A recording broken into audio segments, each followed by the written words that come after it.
jab, uppercut, leave you laid out on the floor. Try to duck and roll, hit and miss, now you counting stars. Should've practiced more, should've hit the mask, get out there more. Claim that you're the best. You gotta show me, son. Actions over words, baby boy. Is you real or what? Talking way too much, world come. Back sports, talking way too much, world come. Back sports, talking way too much, world come. Back sports,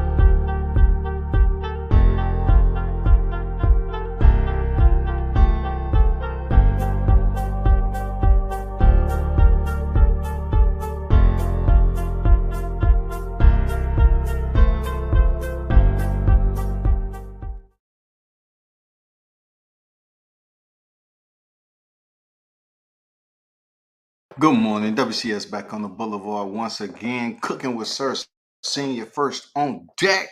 What it do, bro? What's good with you? Salute Mr. Gumbo, aka Hot Grease on deck, man. Salute that WCS, my brother. What's good with it, Gumbo?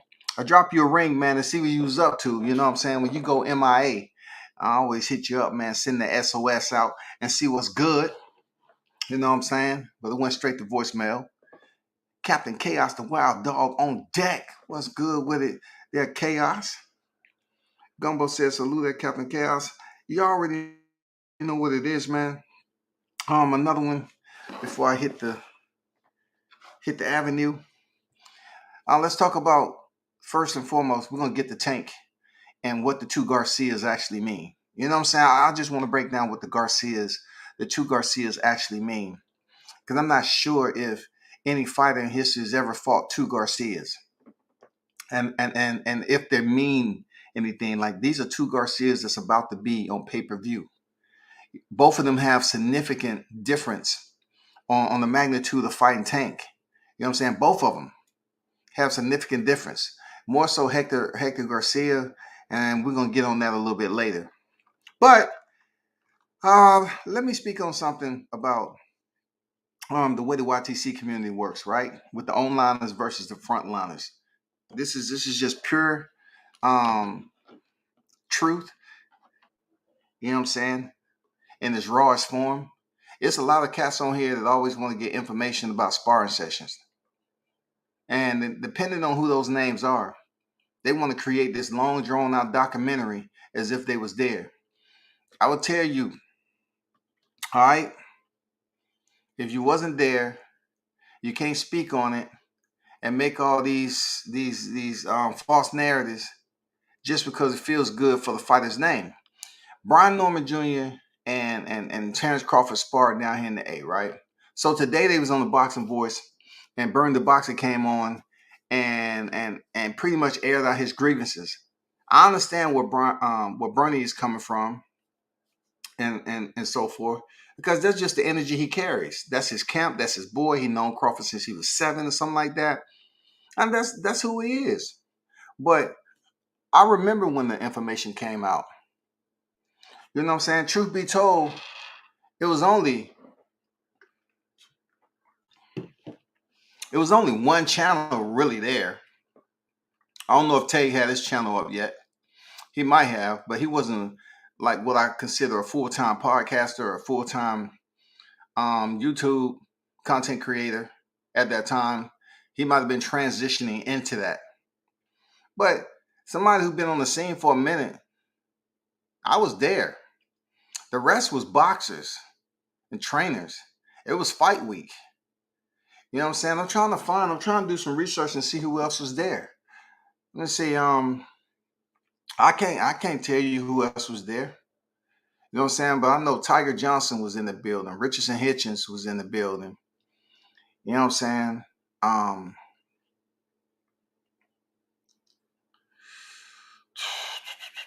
know So Cold was on there. Steve Nelson. Brian Norman, Bud Crawford. I'm just trying to go through the roster of individuals who's there getting work in. The gym was packed. Like that gym was packed that day. And initially, Coach has said the only ones that's sparring is this people and this people.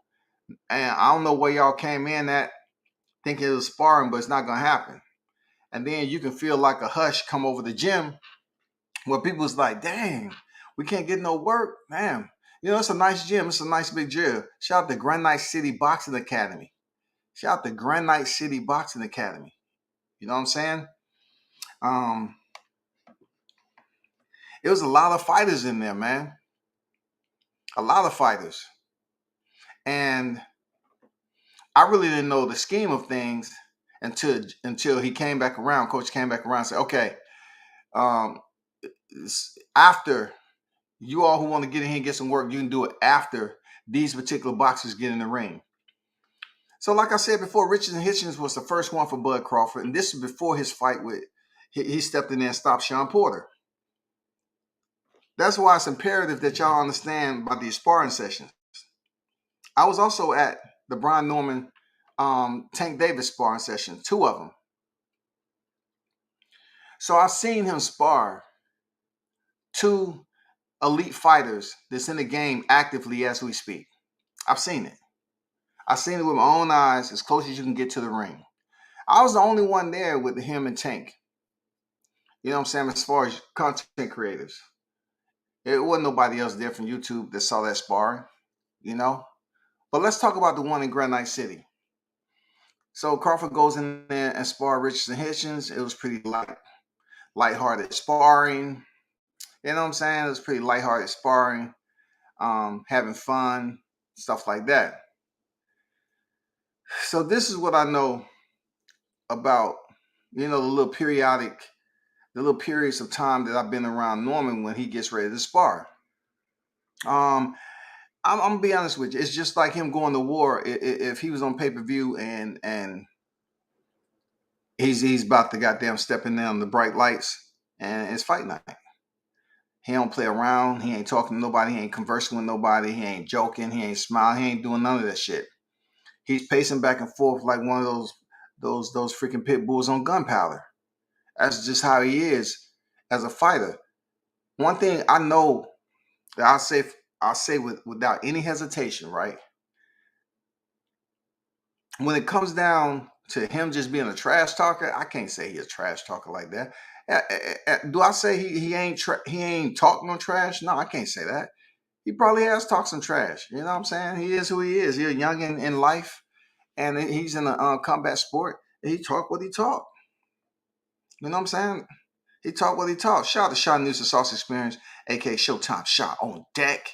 What's good with it? Yeah, that's some good stuff on the Boxing Voice. Yes, sir. Shout out to Fistiana Fights on deck this morning. Hello, WCS in the chat. Hello to you there, Fistiana. Appreciate you pulling up once again. Big Blunts and Boxing on deck. Salute, family. So, when it comes to boxing in general, these fighters, right? It depended on who they talking trash to. Honestly, it's been only a couple of times I heard him talk trash about certain things. But on this day in question with Terrence Crawford just finished up with Richardson Hitchens, lighthearted sparring, wasn't that too serious. I don't know if I seen a bead of sweat drip off his brow and hit the parachute on the way down to the canvas. I don't think I seen him break a sweat in there with Hitchens. It was so lighthearted. He was playing around, cool. But outside the ring, you got this damn Georgia pit bull that's just pacing back and forth and ready to go.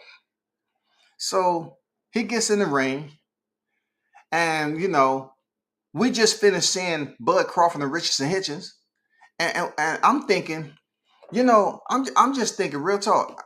My spirit was like cartoon Tom and Jerry, Scooby Doo, shit like that. Just light play, looking at the birds fly across the motherfucking sky. Nice sunny day. You know what I'm saying? Thinking about going home and drawing some shit on paper, like some hangman type shit. You know, everything was like animated.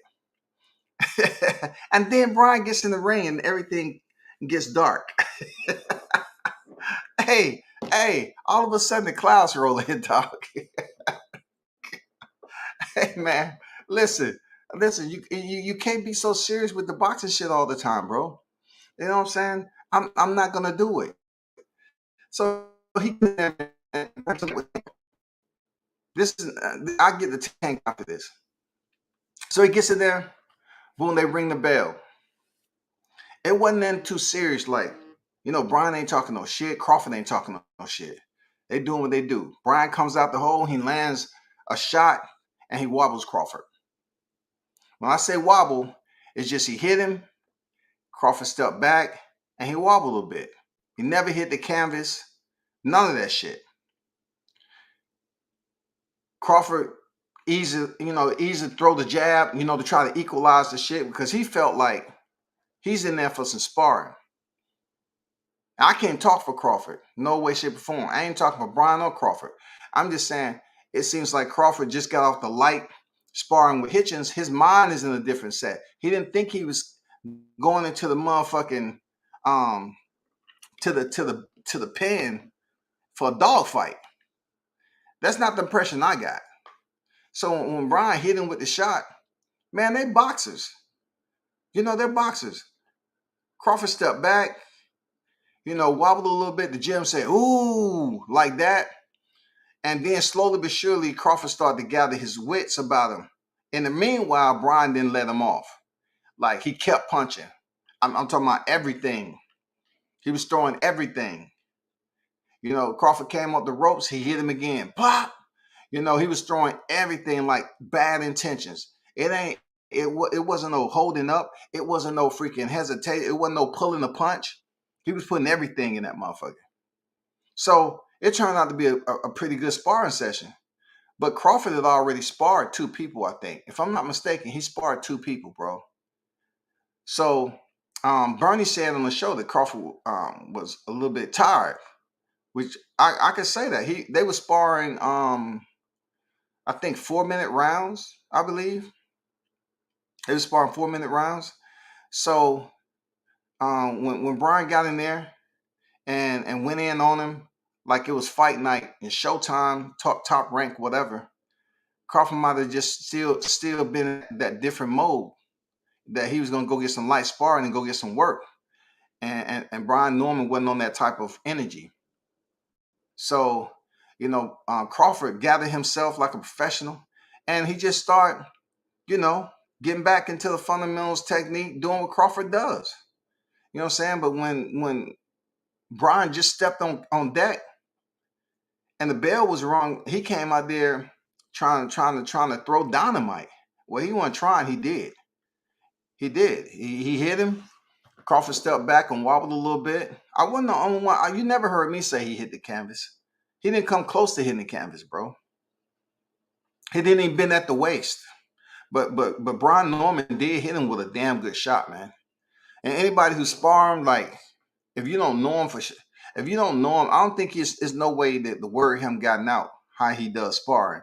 Like when he goes to sparring, he ain't saying too much, man. Like it's like he's there. He got feelings about this shit. Like dude intensity level is there. That's just the way he is. But they happened to get on the Boxing Voice this morning, and Bernie the Boxer, you know, he didn't feel too good about what was going on, supposedly about Brian Norman talking shit about the sparring. And I think the information that got out about him and Bud was less than him and Tank. I think Brian did more talking on social media after the Tank sparring session than what happened with Bud. I think people talk more about Bud because he had a fight coming up with Shawn Porter, and he's a much more popular name. Seriously, he's a much more popular name than Tank. You know what I'm saying? Both of these guys are very popular names to a point, but Bud was headed into the fight with Shawn Porter. So I tell people, you saw what happened to Shawn Porter. Sparring is sparring. Did I hear that Team Crawford invited him up to Omaha? Yeah, I did. I heard all that. People talk, they sing you shit, but I don't know what was going on in between time. You know what I'm saying? I didn't know what was going on, but I did hear Team Crawford did invite him up to Omaha, Nebraska. That's between them.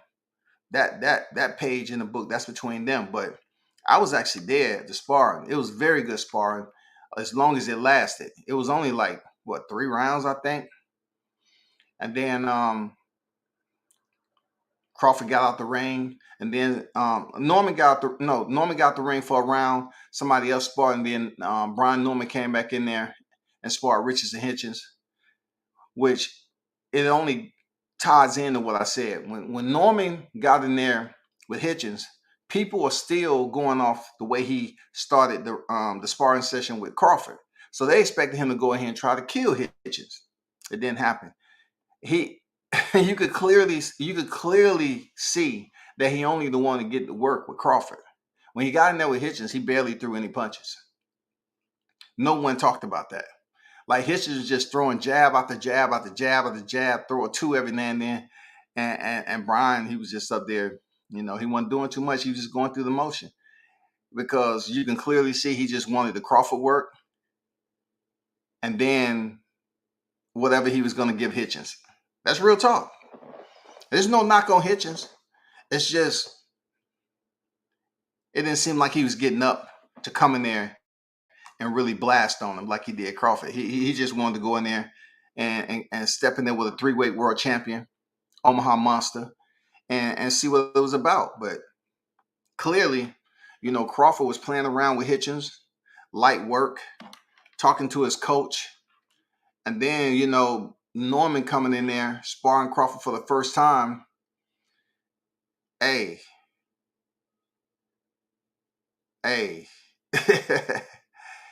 Old boy was mad, goddammit. He can get himself in the zone, but see, it didn't take me off guard, because I remember how he walked in the gym with Tank Davis. When he walked in the gym for Tank Davis, from my understanding, Tank didn't know it was freaking Norman who they were sparring.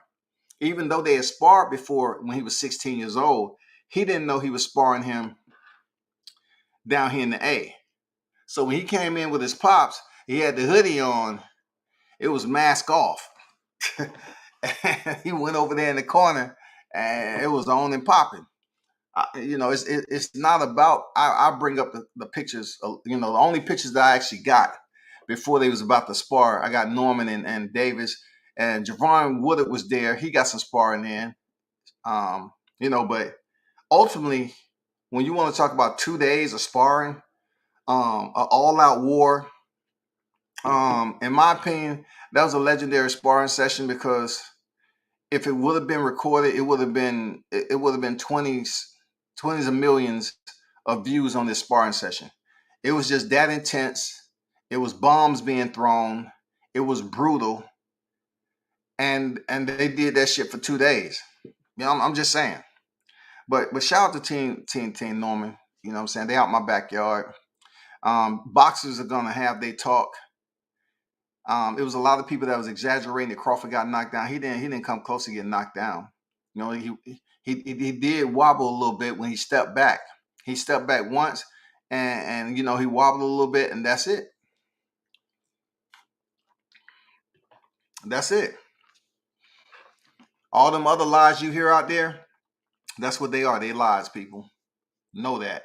If they wasn't there, all they doing is hearing third-party information. Let me get to this chat right quick. Let me see what's popping. Richard Hitchison, yep. Andrew Charles on deck. WCF salute, at work listening. Appreciate that, brother. Subscribe, hit the bell icon. They got to put some respect on Comeback. He really been in the field. Yeah, for sure. Appreciate you. Hey, I'm too old, man. But I was at both of those sparring sessions, man. Don say salute WCS in the chat. Salute to you. My man, Comeback storytelling cold as hell.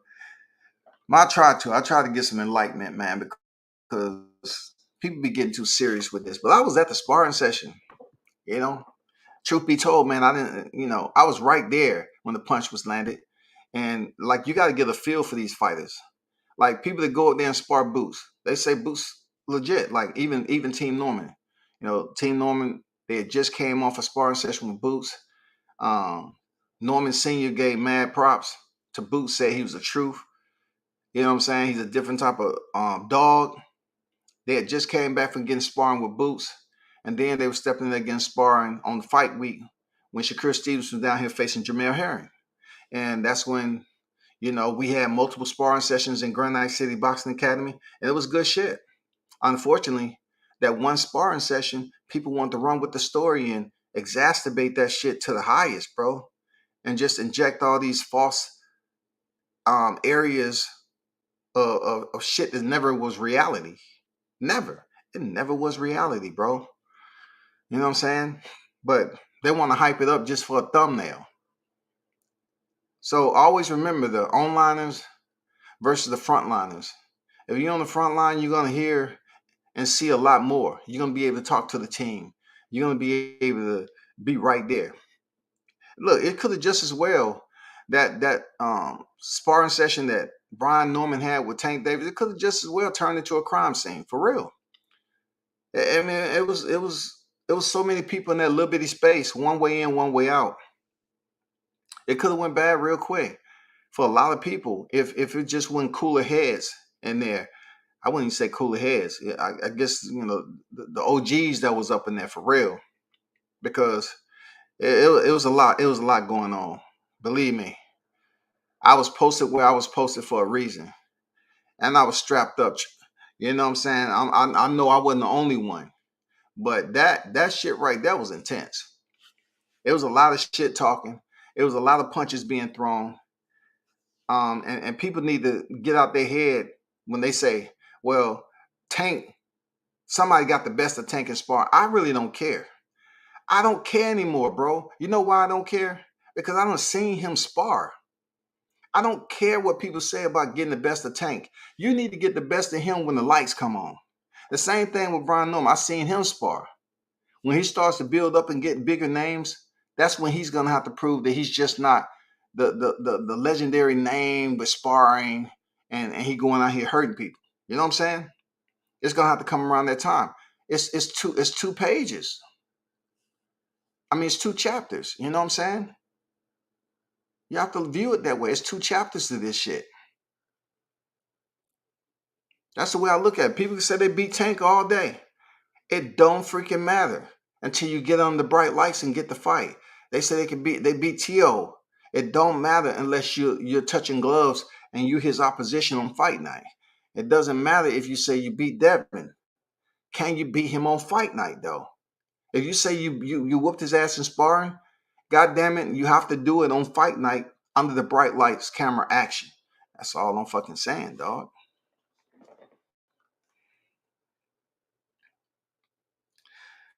Balash, what's good? Too moody. Travis on deck. Seemed like Team Norman wanted to brag against Crawford. They may have had a false sense of confidence thinking they can best bud.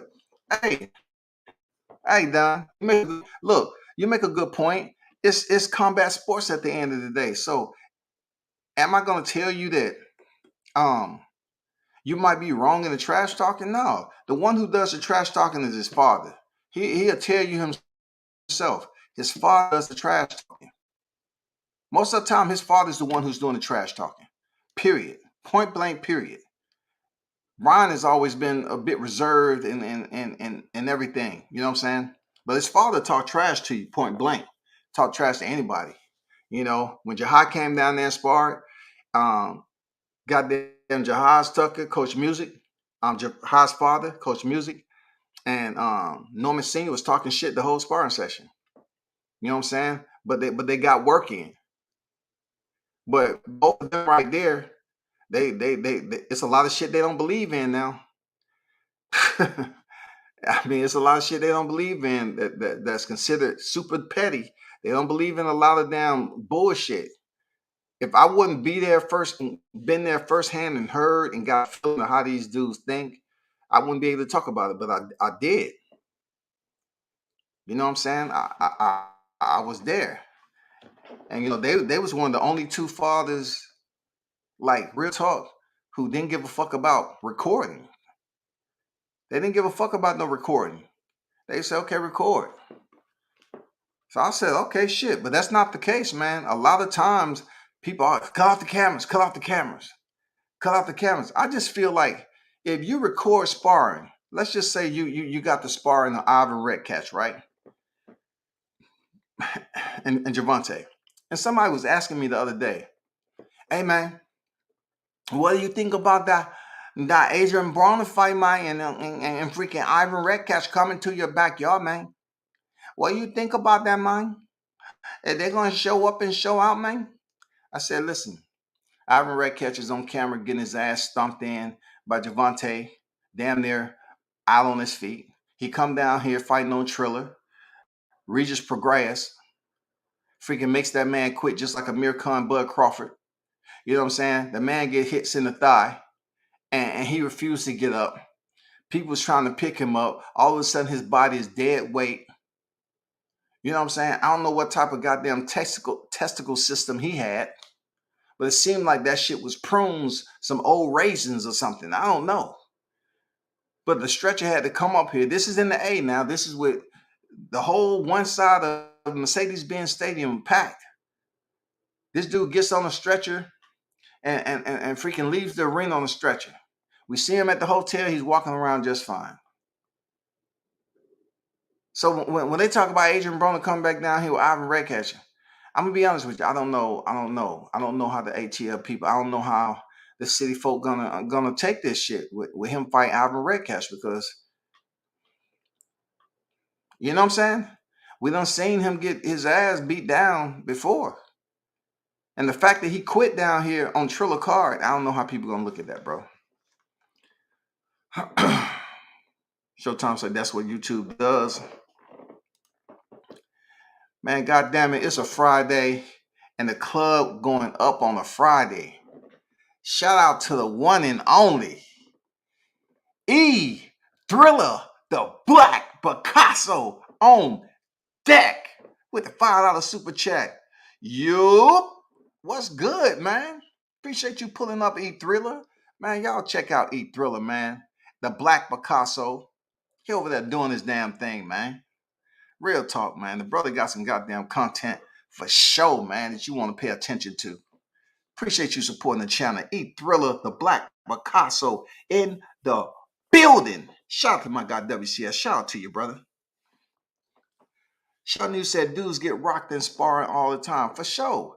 But once again, that Showtime, what you see is different than what they see.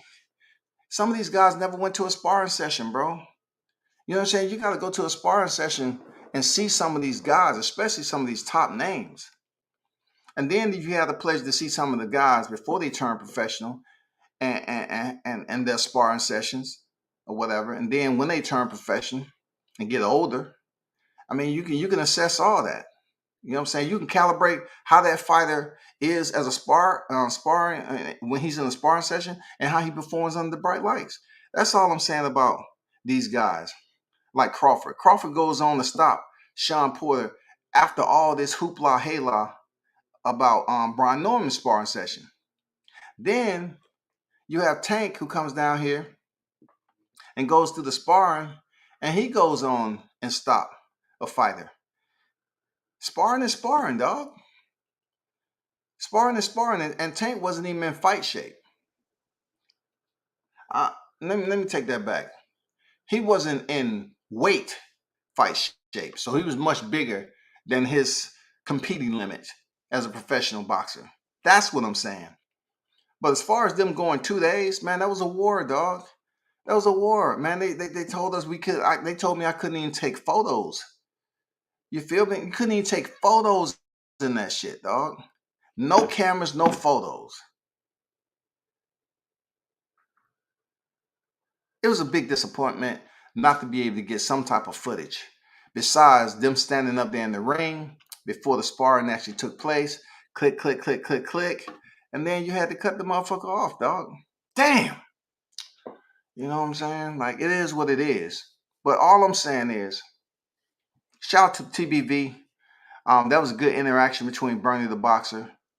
And Bernie was going off these Facebook groups and what he's seen in there with the Facebook group. Now, I must inform you all, right? A lot of these social media landscapes that's out here, they allow a user to create multiple accounts. So some people that might come in here with a name that's similar, that registers with you, right? You might go off and just, oh, that's so-and-so. And that's not. You know, they might say that's WCS right there. That's not. Because it's one thing for people should understand when I'm in a chat. I mean, if you catch me in a chat really conversating with somebody really talking, just listen to the language, just read the language or whatever. Most of the time, I don't say a lot of shit. You know what I'm saying? The only time I really say something is if I'm going in there for smoke, you know, with somebody. That's the only time. But typing, I just don't do a lot of typing, dog. You know what I'm saying? I'm just being honest. I just don't do a lot of typing. So in this case, Bernie said he's seen some messages. Brian Norman said it wasn't him. It wasn't him. You know, he don't have no reason to lie, but he said it wasn't him. And then at the end, they pretty much, you know, squashed that shit and let it ride. That's all I'm saying. So shout out to both teams, man. You know, Team Crawford, Team Norman Jr. Shout out to Granite City Boxing down here in the ATL. Damn good gym. If you ever down here in the area, yeah, you want to get some good work, man, go over there and holler at Granite City, bro.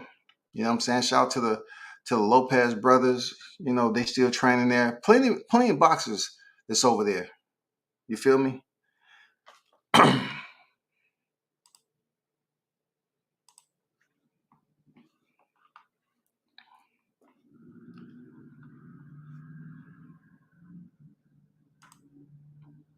Yeah, 9 times out of 10, I'm doing a watch party, just like 30 other people will be. You know what I'm saying? 30 other people gonna be up here. Yeah.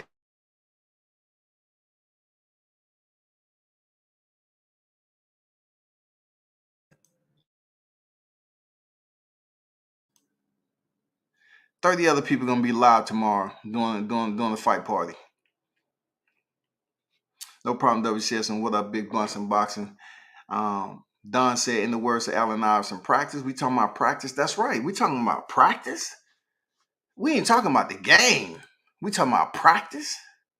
We ain't talking about where I go out there and lay my life on the line. We talking about practice. That's a little bit different than boxing, though, because they are laying the life on the line going out there. Headgear, man, you still take punishment with headgear. It still jolts your brain. It still can discombobulate you. Real talk. Sparring is brutal because sometimes the mediation isn't there. The referee isn't breaking up or prohibiting these fighters from really engage in tough exchanges. Those tough exchanges can take years off your life, bro. Seriously, those tough exchanges can take years off your life. I've ran into guys that never really did anything professionally, but they sparred a lot. They was like sparring partners, and they got slurred speech, bro. Slurred speech. Like they was in there and they had like 50 freaking professional fights. These guys got slurred speech, man. They was never in the professional ranks competing. They was just sparring partners. They made their money in the gyms sparring guys. Got it.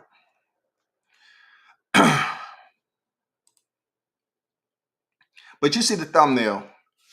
All right, this is a question I have. Will Tank get his credit for 2 Garcias? You have Hector Garcia, you have Ryan Garcia. All right. It's important that people pay close attention to what's in play here. We've seen individuals like Canelo Alvarez step into the ring and already have a fight sign.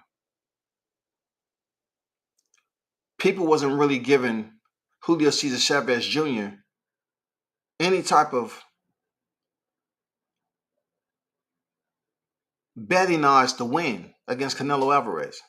So he went in there and got his ass beat down, became a mobile heavy bag, and Canelo just got in and beat him for 12 rounds. And then time the fight was announced, the decision was read. Then here come Triple G for their first fight. I always ask myself, why isn't it this way all the time? Why is it you always hear people in boxing saying, hey, I got big news, I got big fight news, I got big fight news? Why can't you just goddamn sign this shit, once it's all said and done and then release the information? There's been plenty of time where we've seen fighters already have a fight lined up. This is no different. Tank has supposedly a fight with the individual that made his name off who? Who did he make his name off of? Hector Garcia, right? Hector Garcia made his name off who? We're talking about Hector Garcia. Who did he make his name off of? Chris Colbert. The reason why he made his name off Chris Colbert, because at the time, Chris Colbert was one of those prospects that they was pushing. He was 16-0 undefeated, Philly's own, and flamboyant with the colored hair and all that. And people they had high hopes for Chris Colbert. You know what I'm saying? What he did, before he turned professional, and what he'd been able to do as a professional. He was just working his way up the ladder. But he ran into a Mexican. When it comes to boxing, black and Mexicans have rivalries. Blacks and Mexicans has rivalries. And Chris Colbert was going in there talking his shit as always. And I was like, oh shit, goddamn Chris Colbert, this is going to be a damn good fight, man. No doubt. I'm looking forward to this right here. Some entertainment. This dude, Garcia, looked like he tough.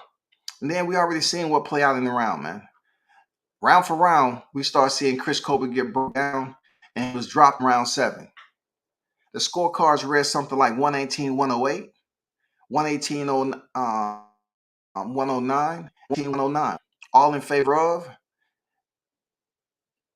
Hector Garcia. So that's where he pretty much got his claim, by beating Chris Colbert in a title eliminator. He would go in and fight Roger Gutierrez, who was 26-3-1. No one really knew who this guy was. They just say, okay, it's another guy with a belt. Boom, he beat him, and he become the WBA World Super Featherweight Champion, and now he's in the ring with Tank. How does that happen? Very calculated by Team Tank. Very calculated. I mean, who knows the planning process? Who would have reached out to fight a Hector Garcia, a guy from a lower division? What is the calculated process in this? Do they feel that he has just the right momentum behind him coming off the Chris Colbert win, so Tank can fight this dude on pay-per-view? The dude ain't a small guy. You know what I'm saying? Hector Garcia isn't a small dude. So once again, you get a bigger fighter, which Tank performs well against, bigger fighters, and you bring him in there on a heavy fight card just down the street from Tank, where Be More at. You know what I'm saying? They put this man on there, the headline. Hector Garcia gets the damn ticket of a lifetime, bro. He gets to step in there just like Rolly Romero had. He gets to step in there with the El Chin Checker himself, Gervonta Davis. Gervonta Davis is sitting at 27 victories, 0 defeats, man. He's a superstar. He's a highlight reel. He's a knockout artist. And Hector Garcia was able to get this fight based off the strength of Chris Colbert. And, add a little sprinkle to it, Roger Gutierrez winning that fight.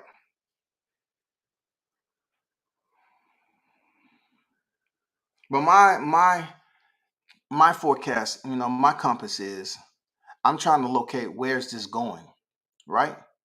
So he goes in here and he disperses of Hector Garcia. On the eye test, Hector Garcia seems very, very doable. But I'm gonna be honest with you, it's a lot of fighters that step in there with Tank that seems durable until they understand it's a 12-round fight, and Tank Davis is one of the best wild hunters in the boxing ring. This dude hunts you down and sap you and fatigue you, take your strengths and turn to your weakness, because he had these incredible counter shots. And God blessed him with a compact frame with power and dynamite, dog. Unbelievable. He goes in here in the spurts of Hector Garcia. I think it ain't going 4 rounds. I think it don't go past 4 rounds. That's just me. I heard other people say 7. People love to say 7 rounds because 7 is a good number. But, some people saying 6, then 9. And I'm asking myself, right? This is why I say 4. Because I'm looking at, okay, Rolly Romero, how big he was, middleweight in there, right? I mean, a super welterweight.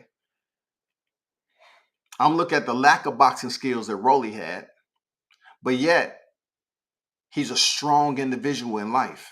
Rolly Romero is a very strong individual. You can tell. Rolly Romero is strong. Rolly is kind of dude that's walking with a crowd, and he wants to be the first to fight because he's used to that doggy dog life. You know what I'm saying? He always want to be on the grimy part of it, want to be the first one to throw a punch. And then I look at Hector Garcia. He's a much better technically sound fighter than Rolly Romero. But I don't see him as being strong as Rolly.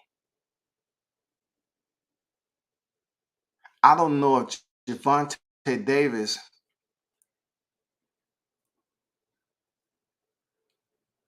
has I don't know, come to a conclusion that Hector Garcia doesn't present any danger with power. You know what I'm saying? Because Chris Colbert was dropped in round 7, but he couldn't finish him. With Tank Davis, man, you really have to damn touch him up like Rolly did and have Tank come out his own mouth and say, you know what, he got power. I said, no, I better chill with this dude. Shit. He got some sting to that shit. He got some power. I better take him serious. I come back a little bit later. So Tank, he digressed a little bit, right? And just basically giving Rolly that pure work. And then he came back in round 4. Started turning on the end of 4, and then round 5. So with Hector Garcia, I'm not going to lie to you. I don't think that Tank Davis is up here looking at him like he has this incredible power. So if Hector Garcia doesn't have that rangefinder or that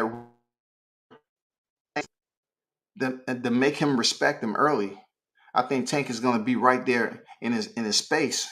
I think Tank is going to go in there and try to make this a short fight if he can, just because he want to keep the Ryan Garcia fight. That's a big fight. This way, everybody wants to talk about the Ryan Garcia who brings all the followers, and he's the next best thing, and he's it. He got the speed, all the flash videos, the reaction bag videos. This is it. Ryan Garcia has been on a mission to fight Gervonta Tank Davis, goddammit. He's did anything in his power to fight this man. He was Mr. Capione. Then he went through his mental health situation. Then he came back, and he felt like, hey, only person I want is Tank. Only person I want is Tank. Only person I want is Tank. He's been on a Tank mission. He's been on a Tank echo the entire time. It's almost like that motherfucking alarm system, that fire alarm, that the battery need to be changed. He's been beeping for a long time now. Tank, Tank, Tank, Tank, Tank, Tank, Tank. That's all you've been hearing. I said, what the fuck going on with this dude? And then he walks up in the club like it's a Tuesday, right? And I think to myself, why would you go up in the club and somebody tell you Tank is over there with his people after you was talking that shit about him, and he's going to show you that LOVE? And he showed him the LOVE, though. It was that TOUGH.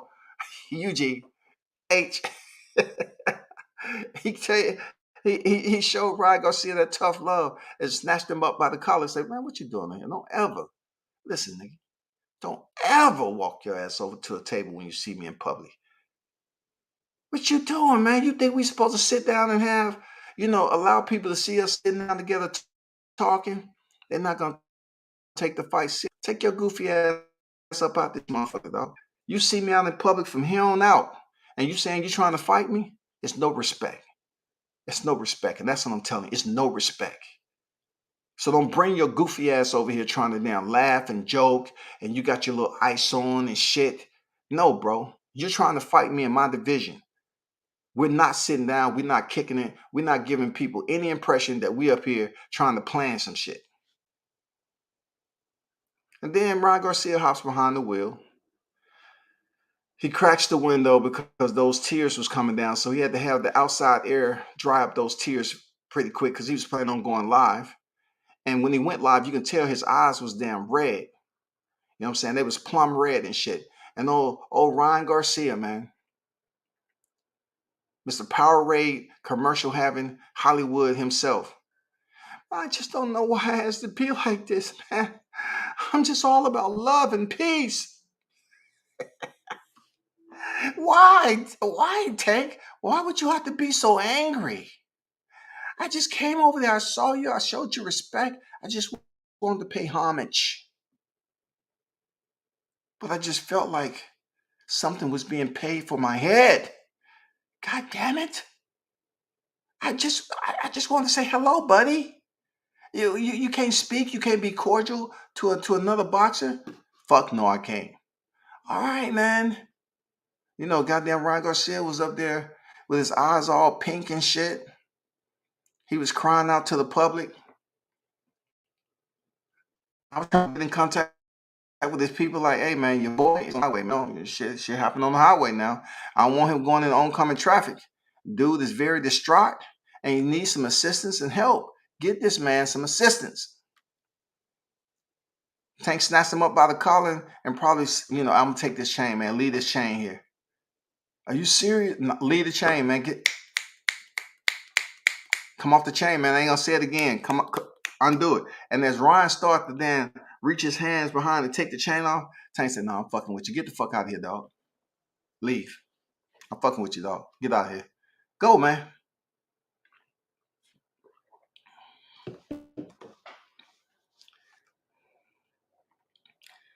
Showtime said a lot of sparring partners are punch drunk. Shout out to Brian Norman in the building, man. You know you have to ride hard for your people, so it's understandable. It's all good. We straight on everything. Let me see. Let me go up a little ways. Shout out to Brian Norman in the building, bro.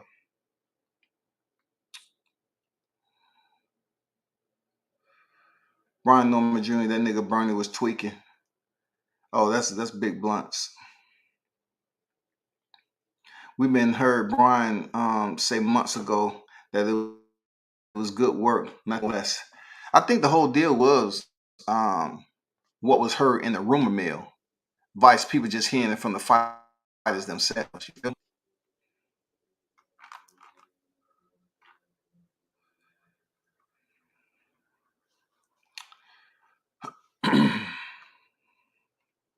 Hey Brian, who you talking about? You know you have to ride hard for your people, so it's understandable. It's hard. It's all good. We straight on everything. I'm not sure who you're talking about, brother. Let me see. I broke it a while back, but I got surgery on it, so it's good now. Oh, you talking about burning people? Okay. The bone just won't go back down. Still no pain or anything. Yeah, that's the first time I seen that. It might have not been the first time. I think I have seen that before. I'm not sure. Big Bun said, real nigga at Brian Norman Jr. Salute champ. Quick question. Is your hand okay? It looks swollen. I was watching TBV on 75 inch. He said he was watching TBV on a 75 inch. That shit crazy, dog. Damn, man. Y'all youngins out here with 75 inch TVs. Damn, man. Y'all balling. When I was your age, my shit was like 13 inch, man, with 3 channels. We didn't have social media. We had 3 or 4 channels on that bitch, man. You know what I'm saying? The music channel showed every genre. Aerosmith, Thompson Twins, Van Halen, Motley Crue, Michael Jackson. Shit, Luther Vandross up in that bitch. Bet, yeah, that shit looked painful. I saw the scar right on top of the bone. Glad you're all right. Looking forward to your fight on Top Rank. Yeah, Blunts is a fan of yours there, Brian, supposedly. You know what I'm saying? Let's see how dedicated he's gonna be though. You know what I'm saying? But he's claiming to be a fan, a full-fledged fan now. You know what I'm saying? Them shots hit different with 8-ounce joints. Yeah, man. Absolutely. Ill status on deck. Salute to you. LOL, I was just saying it was on a big screen, so I would see his hand pretty clear. It looked like it hurt. Yeah, that, with bone resets and all that, man, you never know what's popping. You never know how shit heals and all that, man. But shout out to Team Norman Jr. in the building. You know what I'm saying? Like, it was good y'all was able to finally get that out, because I didn't even know he felt some type of way. I don't talk to him like that, but obviously, when you with Crawford as long as he has, he's gonna be Bernie the Boxer is the mouthpiece. So he's definitely gonna go out here and let it be known on what his thought process is and everything. You know how that goes in boxing, people. But yeah, I wanna know from you all, like, if Tank Davis goes in here and defeats Hector Garcia, which is not the first time he stepped in there with a fighter that seemingly has a little bit height advantage, and then y'all seen what happened with the face-off. Now, my verbalytics on that is it was good to see Gervonta Davis in a playful mode. You know what I'm saying? But that doesn't mean when you see a snake land on his back, you go over there and pet that motherfucker. It's just not cool to think that. And it's cool that Tank was playing around, but I'm looking at Hector Garcia. That might have just been his poker face. It might have just been his exterior. You know what I'm saying? He may be in that mode where he don't show emotions like that. But when Tank walked up on him and grabbed him by the collar, I kind of knew he was playing. All right? I kind of knew he was playing. And when he stepped back and he was just posing, I kind of knew he was playing. He was fucking with Hector Garcia. And this is why. This is why I say what I say. Because when he was down here with Gamboa and he came in the weigh-ins super late and he was still like a pound over or something like that. I don't know if he was a full pound over or whatever. When Tank Davis came in that bitch, and the energy that was radiating off his body language, and he went in there and weighed in, and he was off, he was overweight, but they still had the face off. You can tell it in his face. You can tell everything about him. Some shit was about to go down. I didn't see it in this face off with Hector Garcia. Like, he seemed healthy. They say when he weighed in from the incident down in Florida, he was at 140, so he was on weight easy. You know what I'm saying? So today, I don't think they shaking out crazy. I think they damn near right there where they need to be. He's gonna weigh in, and they're gonna face off. And I'm gonna be honest with you, shit might go down today. You know why it may go down? Because Tank is fighting in DC, right? He's close to home, and Tank knows how to get the crowd into it, to get those pay-per-view numbers where he need to be. So when he walked up and pushed Gamboa when he was down here, that was real. When the camps went at it, and it was damn near all out brawl down in this motherfucker, that's the Tank I didn't see yesterday. Like, you might get some of that today. You might do it. Just because pay-per-view, he want to bring more people to this fight to build up Hector Garcia's part of it. Tank don't need no building. But Hector Garcia, he needs to be in this. So something outside of what Tank did the other day with grabbing him by the collar, you know what I'm saying, squaring up on him, pushing him, just checking damn Hector Garcia's temperature. I think it might be a little bit more today, though. I'm telling you, he knows how to bring this shit in at the last minute. He know how to draw the crowd in. He know how to increase the barometer of the gravitas and say, hey, this is what you're going to get tomorrow night. I'm going to hurt this dude. So you might see something, man. For real, you might see something. Like, we've seen it before. Just take a look at the history. What did he do to Rolly? What did he do to Rolly Romero? He pushed him off stage, right? What you think he gonna do to Hector Garcia? Hey, man, you can't make this shit up. He fucked around on Gamboa, pushed him and caused a massive brawl. And then he did the shit where Rolly pushed him off stage. And then he was fucking around with Hector Garcia. And though his trainer, you know, both camps, Calvin and Hector Garcia's coach, they trying to act like it's amicable. I don't know, man. Tank is a master showman, and he want people to tune in and purchase this pay-per-view. So today, some shit gonna go down. And the way Tank looked the other day, full-faced and all that, he ain't hurting dropping no weight. So I think he gonna come in real nice, easy, make the weight easy, and then he's gonna I don't know what he's gonna do. He probably push him again, get real close up into his face where, you know, Hector Garcia has to create space. You know what I'm saying? Some people, you don't want them to come up in your personal area and put their forehead or on your nose or put their nose to nose and shit. You got to do something. So that, you know, he'll probably push Hector Garcia, and then his team will grab him and walk him off stage just to give the crowd a little bit more. You know what I'm saying? Just to fancy them a little bit more before tomorrow night. Let's talk about some things that's important. Garcia, man, Ryan Garcia. Let's be honest with ourselves, people. Let's be honest with ourselves. We almost about to close the first week of 2023, right? You know it, I know it, but I just want to talk to some sensible people about Ryan Garcia. Has he did anything besides IG followers and have a Powerade commercial with Damian Lillard? Has he did enough in the boxing ring to basically warrant Gervonta having some of the biggest numbers in his career fighting Ryan Garcia? Ryan Garcia hasn't even came close. Like, we can't do the interim title. We can't do that, yo. This ain't Goodwill. We can't fucking do this shit.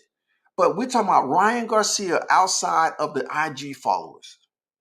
And you know, the Hollywood looks. Has Ryan Garcia been able to do anything that will put him in the ring with Gervonta Davis and have us out here ranting and raving to oh my God, this is going to be great. This man is 23 victories in, 19 coming by way of knockout with 0 defeats. His last fight was June 2022, y'all. He fought the tenacious Javier Fortuna. Yeah, who's like he returned from Stromboli eating contest, all nice and chunky. He had motherfucking ragu sauce seeping out his navel, goddammit. He disappointed me so fucking bad. See, I should have expected that for Javier because I was there in Texas, right? When he was fighting Adrian Granados, and Granados was beating the goddamn chicken grease out of his ass. And he quit. He did the exact same thing Ivan Redcash did. He quit. They took that man out on the stretcher. So you wouldn't know that unless you was at the fight. Javier Fortuna came in all soft and doughy.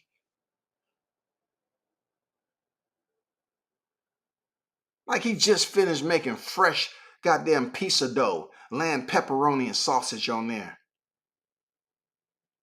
Up there exchanging caps, doing the face-off and shit. Hey, my friend, my cap, my friend. Take this, yeah.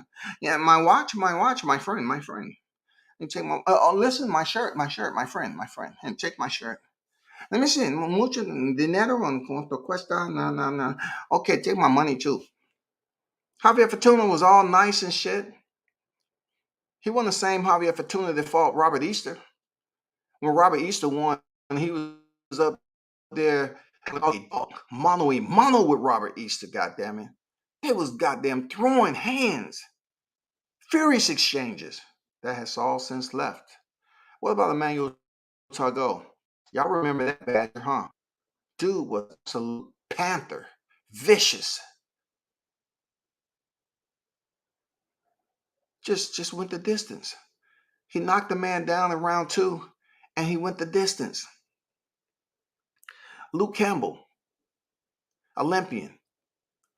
Garcia down in round 2, Campbell down in round 7, the fight stopped. We all know Campbell received the orders.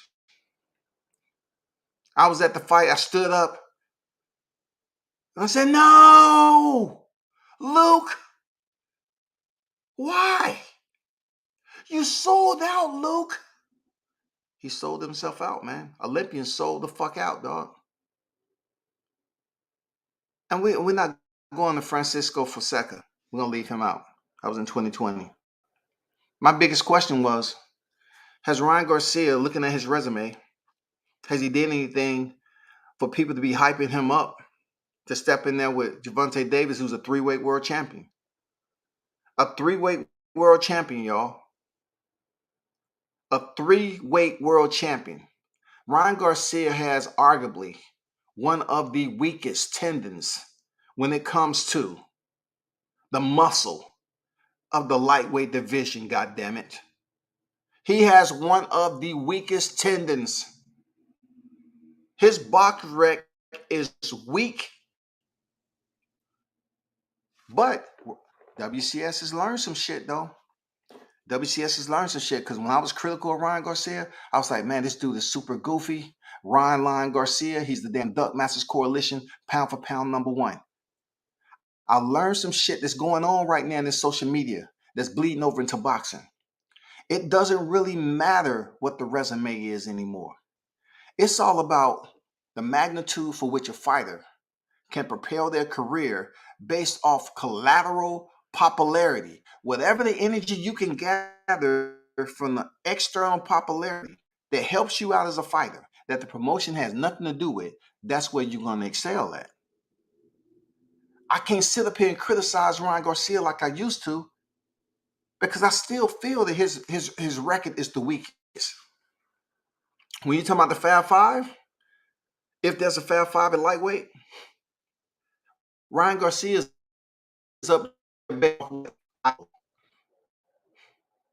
IG followers, y'all. You can't fuck with Devin Haney shit. You know what I'm saying? You couldn't fuck with T.O. shit. You can't fuck with Lomas. You can't fuck with Shakur's either. You can't fuck with Shakur Stevenson resume. You can't do it.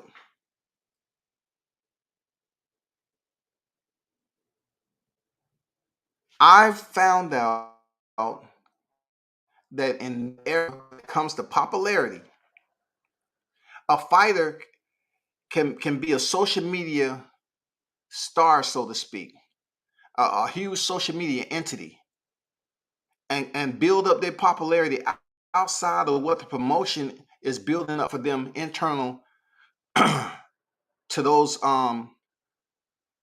fights when they decide to play themselves out. When the fight announcement is made, you know, the promotion do the little promo. If you're able to find that dynamic outside of boxing to build up your popularity, by all means necessary, you can be a Ryan Garcia, because Ryan Garcia's record sucks. But people are really talking about Gervonta Davis going in there with him. And I don't blame Tank. You know why? Because Tank is about to reap the benefits of what Ryan Garcia has been working for years. And that is to become Hollywood. Ryan Garcia becoming Hollywood, building up his social media status, doing a documentary over there in Hollywood on the silver screen, having these sponsorship commercials. Gervonta is going to benefit from that. He's going to benefit from it. Seriously. And I hope the fight work out for him. I hope Tank get his damn level change. I see this fight as a level change for Tank Davis when it comes to the popularity. because you already know well as I do, people are going to judge, people are going to talk. Gervonta Davis and Ryan Garcia is two different, characters when it comes to perception. It's nothing different than any other fighter that's going to follow a Mexican fighter, right? And renewed or ignited a semi-rivalry. We don't know if we're going to get 2 fights out of this. What I mean by 2 fights, I'm talking about Ryan Garcia possibly fighting Gervonta Davis twice, because that's where the money comes in at. If you can have one fight where it was so entertaining, people want you to, come back for a rematch, then the value has to be so much that the promoters is willing to take a risk to bring this fight for a second time. But there's a but in this shit. Gervonta Davis knocked this motherfucker out in under 5 rounds. Ain't nobody gonna want to see a rematch, dog. Everybody is not going to be able to get the Alexander Povetkin, Dillian Whyte type of situation. You know what I'm saying? The only reason people wanted to see that fight is because Dillian Whyte had already did some work and dropped Alexander Povetkin. So it was some suspense. It was some climax there, right? And plus they were trying to build him up for that title shot. So of course it was a rematch, and he was gonna get his rematch. It was an automatic rematch. You know what I'm saying? Boom. Go back in there. Alexander Povetkin come down, walk down to the ring like he's been drinking a goddamn large cup of ramen noodles. His legs was goddamn soft, mushy. He barely had any stability. He got up in that motherfucker, got his ass beat, and on he went. You know what I'm saying? Ryan Garcia, in my opinion, proves to me what I'm seeing going on with this social media that's becoming the new Showtime. Social media is the new Showtime when it comes to the popularity of the boxer. Jake Paul is going around here where at one point I couldn't take him serious, but I got to take him serious now. At one point I didn't take Ryan serious, but I have to take him serious now. I don't know how many fights I have to take him serious, but I'm saying, goddamn, the man got millions of IG followers, and people up here talking about his fight. Not so much that they believe it may beat him, but more so just to see him go in there and finally get his shot. With all the social media entertainment value that he has, the commercials with one of the star players in the NBA, he's bringing something to the table. That's wild, ain't it? Ryan Garcia is bringing some shit to the table that's very minimal when it comes to boxing, bro. I think he's bringing 70-30 to the table, bro. Ryan Garcia is bringing 70% of popularity, social media famous, to the table with Gervonta Davis, and then 30% of the boxing. Because there's nobody going to tell me that Ryan Garcia has built up this recognizable resume. And you look on there from the top to the bottom, you're marveling in the names. You know what I'm saying? The roster that he's been able to disperse.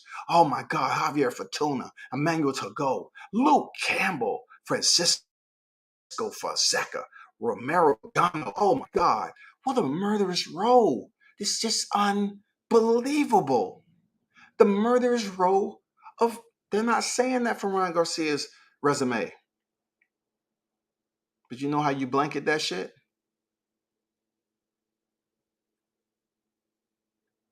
You know how that you make that a moot point? You'd be like Ryan Garcia, and he's doing other things outside the sport of boxing that's pretty much superseding what people should be paying attention in his professional career. That's all. This guy's 24 years old, y'all. He has sponsorships. He's making money. I mean, come on now. Dude is at ease on a lot of, other stress that fighters may be thinking about that's not getting paid. He's at ease, man. Like I go send that extra money. He's doing pretty decent. For somebody to go up there and bet 20,000 on Rolly Romero, a fighter who he once had a very contentious and unhealthy relationship with due to sparring, and Rolly, being from that doghouse type rule setting, used to stalk him in fights and want him to sign a fight to fight him. They became BFF somehow. So he's gonna bet 3,000 with Errol Spence and lose it. He must be making some pretty decent money. Come on, man. Who's gonna do that shit? What other fighter that doesn't have a championship is going to bet $20,000 randomly and don't think nothing about it? So, man, this is my biggest question. If he goes out here and disperses to Garcia, will he get full credit? Because when we look at the Devin Haney situation, we crack open the pages, right? And the index tell us everything we need to know. They tell us how many championships Gervonta's had, how many divisions and everything else, right? So when it comes to Gervonta Davis and Devin Haney, usually we'll say, okay, let's use the Qs, for instance, quality versus quantity. They'll say Tank Davis has the quantity, but if it was in comparison to somebody else, they said, well, he don't have the quality. He does have quality on this shit. He has quality and quantity. They just don't want to recognize it as such. But let's just keep it in scenario based, right? So quality, quantity. Gervonta Davis has the quantity. He has the 3 divisions. He has the multiple championships, right? And then you have Devin Haney. He has the quantity at lightweight when it comes to the belts, right? But he was still trying to build up the quality. So both of these, they juxtapose real nice. They juxtapose real nice for comparison. The analytics is real nice for both of them, pretty much balancing the scales equally, right?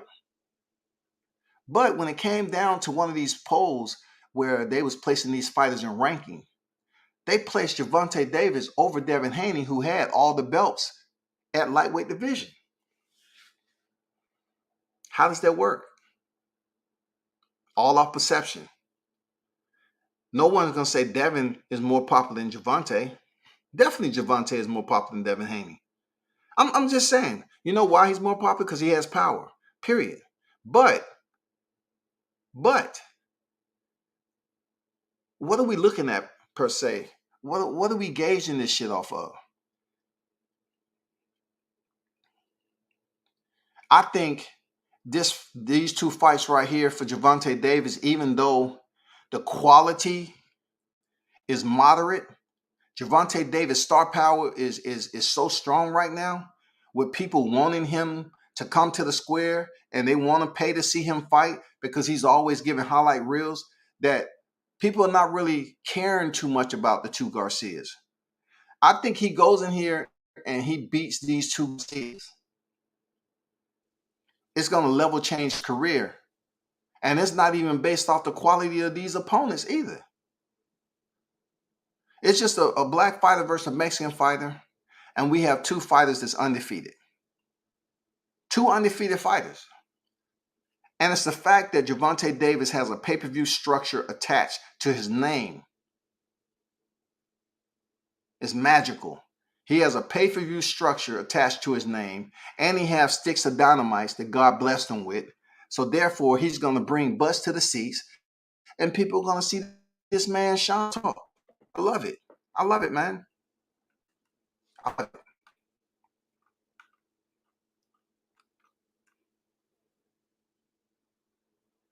Shout out to the Boxing Session TBS on deck.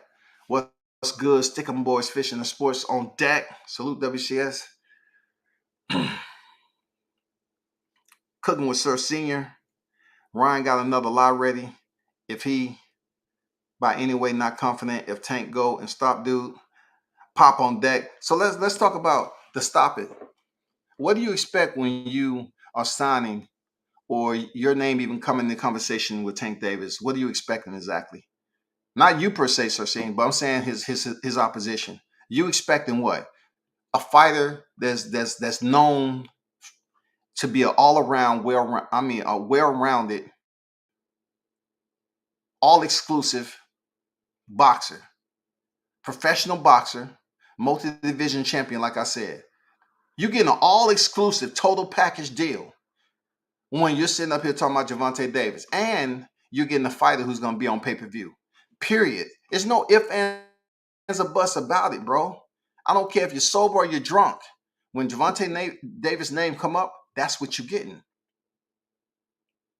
So those individuals that want to step in there with a dude that's putting people to sleep, you have to know the risk. You can't go in there looking goofy and saying, I never seen it. I never really paid attention to his fights. I don't even know where is he from? Iowa? Where he's from? Florida? I mean, it's nobody that's coming close to signing a dotted line with Tank.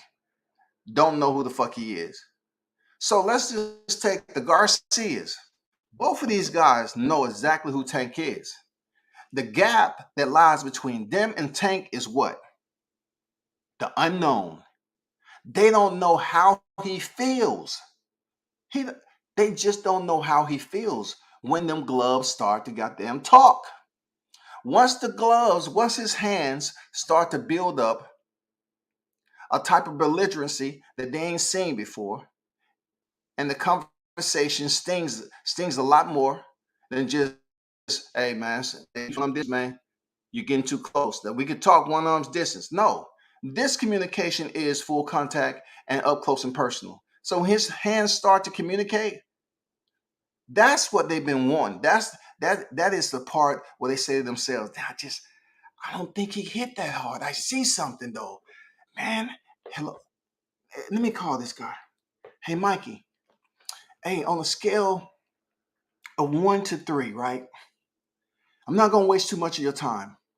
On a scale of 1 to 3, because I know you went up there and fought Arrow, and you know, I'm fighting a black fighter, dog, that has decent power.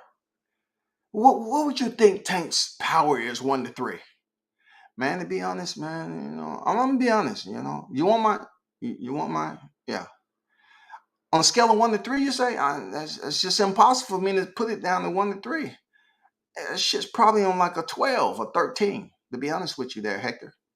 For real? God, hey Ryan, you on the line? Yeah, I'm here. Yeah, you heard him. He say about a 15, 16. He got 3 minutes allowed at the same time. Ask him, what do you think? You've been your full-weight champion, Mikey. You think on the 3 that Davis that's legitimate? You know? Well, Mikey be like, listen, y'all start this in the right. And we walked into that shit. Yeah. You know, I say he walked into it, but I'm not gonna be reckless to go in there with somebody like, yeah, that's what they all say. Mikey say, that's what they all say. Until you get in the ring, and then he just totally changed your entire itinerary. You know what I'm saying? Your POA, your plan was what Mike Tyson said. He said everybody has a plan to get punched in the mouth. And we've seen Gervonta Davis punch people in the mouth, and their whole body language change up, bro. So that's what we sitting up with the 2 Garcias. They don't know. It's the unknown. Just like when you seen Hector Garcia get into that like Philly shell, that southpaw defensive shell that he was in. It seemed like he was just trying to put himself in the fucking moment. I don't know if he pissed on himself and his drawers were soaking wet when that shit happened. When Tank goddamn reached up and grabbed his collar. We don't know if he shitted on himself. I don't know, bro. I don't know what happened. I didn't know if he had to leave immediately off the stage and go change his shit up. They say, hey, let's go, man. Hector Garcia said, 1 minutos. Un minutos. I'm gonna go upstairs and change right quick, man. I have to go change my drawers. Man, that guy's, hey, he's unpredictable, man. Yeah, I shitted myself, man. He's unpredictable. He grabbed my collar. I said, poop. Caca. Caca was everywhere, man. Caca. You shit on yourself? Yeah, caca. I had soft caca, man. You know, I'm drying, man. God damn it. I didn't know. I thought he was going to punch me. I didn't know, man. But I'll be right back, man. I have to change this and wash that caca down the sink. You understand? I'll be right back. Don't tell nobody. I don't want to see this in the media. Else you're fired. The unknown, brothers. Unfucking known, man. They don't know how hard. The two Garcias don't know how hard Tank hits. The fucked up thing about Ryan Garcia, my people, is the fact that he has to look at the first Garcia, go in there and see how this fight plays out. Rolly doesn't matter. You know why Rolly doesn't matter to Ryan Garcia? Because Rolly's technical discipline was still in its embryonic stages. It was still in the development phases, right? So that don't count. Rolly was just going off pure confidence, anxiety, you know what I'm saying? Courage, thinking he was stronger. Stronger's gonna win and get knocked out. Whereas you got Hector Garcia, he's much more polished, so to speak. His technical skills exceeds that of Rolly Romero. So Ryan Garcia is looking at this in a different way, saying, okay, we seen what he did to Colbert. We seen what he did with Gutierrez. Let me see how he handled himself against Gervonta Davis. Because people are giving Hector Garcia a chance because he can box. But what they excluding from all of it with the assessment is that, does he have any type of power?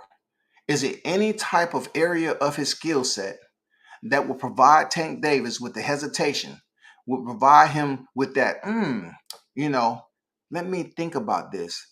You know what I'm saying? Let me process this a little bit more thorough to see. Is it anything about Garcia, Hector Garcia, that's going to cause Tank to really evaluate, to proceed with caution, like Rolly? Rolly gave Tank to proceed with caution, and he did it. And then he came back in brutal fashion. I wonder if Hector Garcia has what it takes. And I'm going to go on record right now and tell you what I believe the game plan is going to be with Hector Garcia. They're going to come out with the same game plan freaking Isaac Cruz did. Believe me, that's more orientated to Hector's style. I think he's going to get in close to Tank and try to fight him on the inside early and push him off the back foot, because they believe Tank doesn't fight well off the back foot, right? So I think they're going to utilize the Isaac Cruz, and that's why you're seeing him in the defensive stance, because they've been working on defense. We'll be a fool to think that Hector Garcia haven't worked on defense. And that was one of the highlight moments of Isaac Cruz, was the fact that his defense was as solid as it was. It was super solid, bro. But Isaac Cruz didn't have no power. But he had great defense. And he has a respectable chin. But your chin, right? You know what I'm saying? Your chin can have high marks if it's complemented with defense. Remove the defense and expose the chin. Now the value changes. And that's all I'm saying.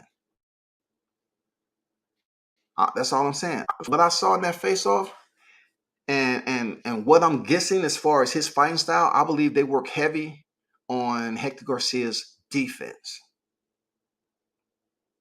I believe Tank will get his credit going in here, dispersing of both of these Garcias. Now, if you ask hardcore boxing fans, who do you think have a better style if they were to fight? If Hector Garcia was to fight Ryan Garcia, who do you have winning? Now the dynamic of the conversation switches up tremendously, because Ryan Garcia has some bad habits, bro. When his hands start to,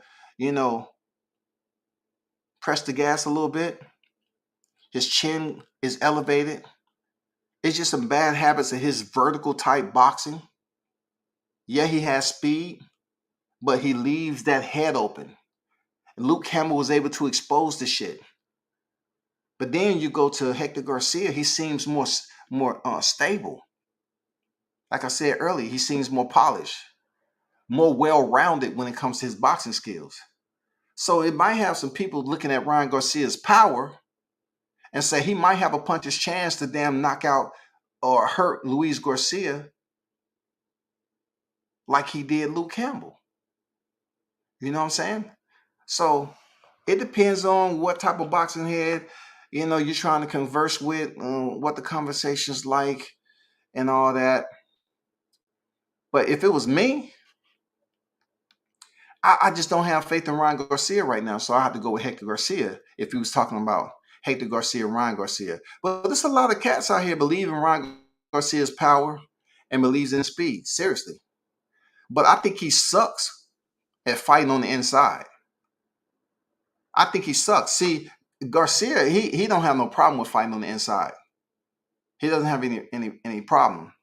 See, where Ryan Garcia excels is if you give space, he's able to damn, hook you up top. He really able to let his hands go with the pliable amount of space. But if you smother Ryan Garcia and force him to box in the pocket, I don't see him shining in that. I don't see him shining boxing in the pocket, making it grimy and rough. I don't see him doing that shit.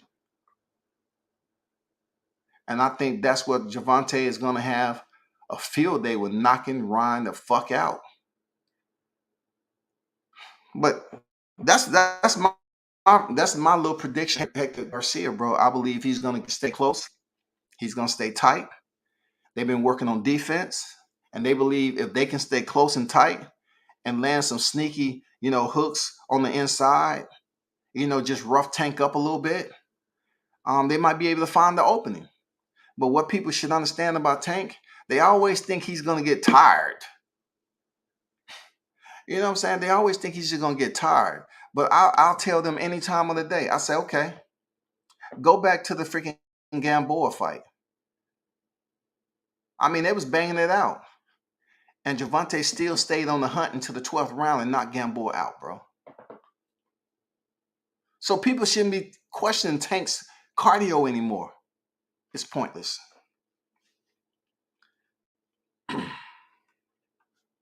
I would say Hector looked very cautious and ready. He did. You know what I'm saying? Look, with them fighters from where he at, bro, it's hard to say he was just absolutely fearful. He did present that type of damn sketchiness, though.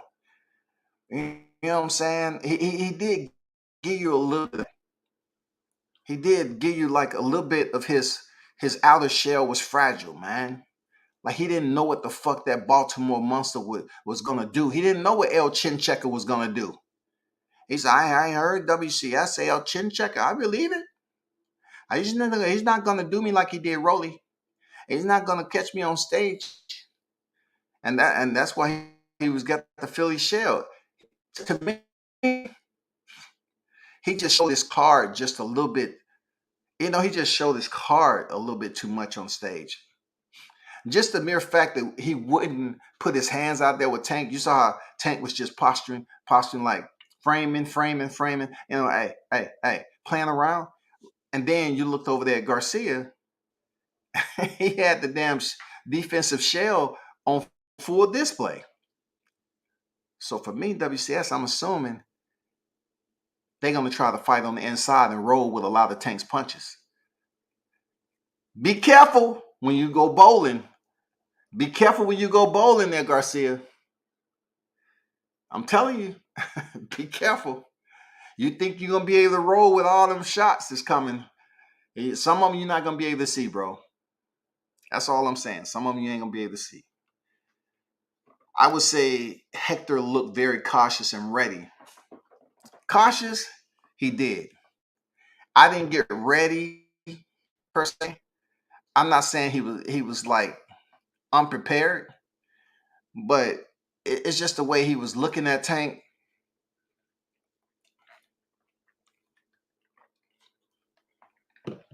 You know what I'm saying? It's just the way he was looking at Tank.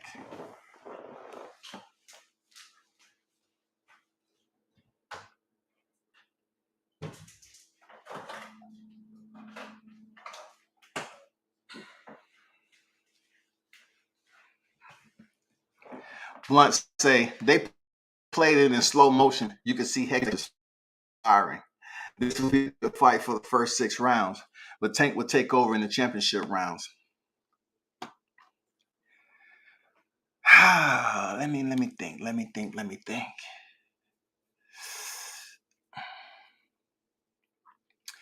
Let's try to pull this up. Let me see. How do I want to reply to the championship rounds? I look at it like this, Blunts.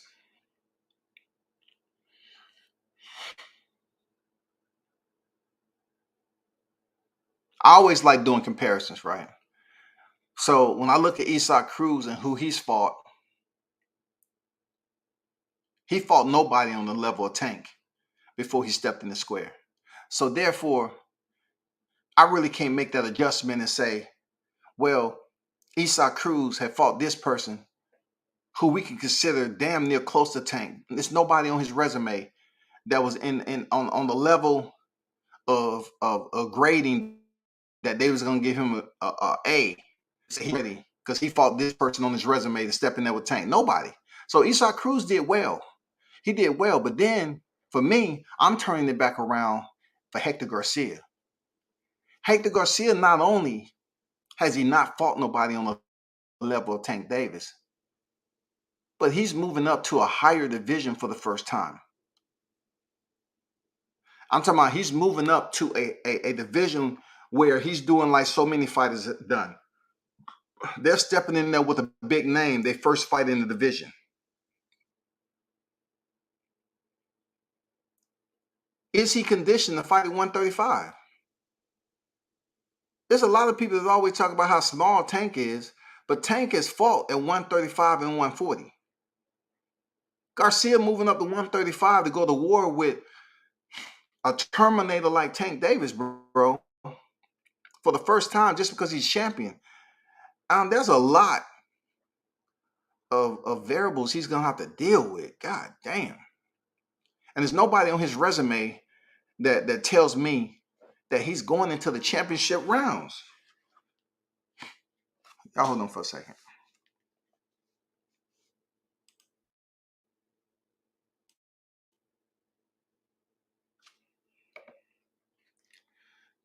Hello?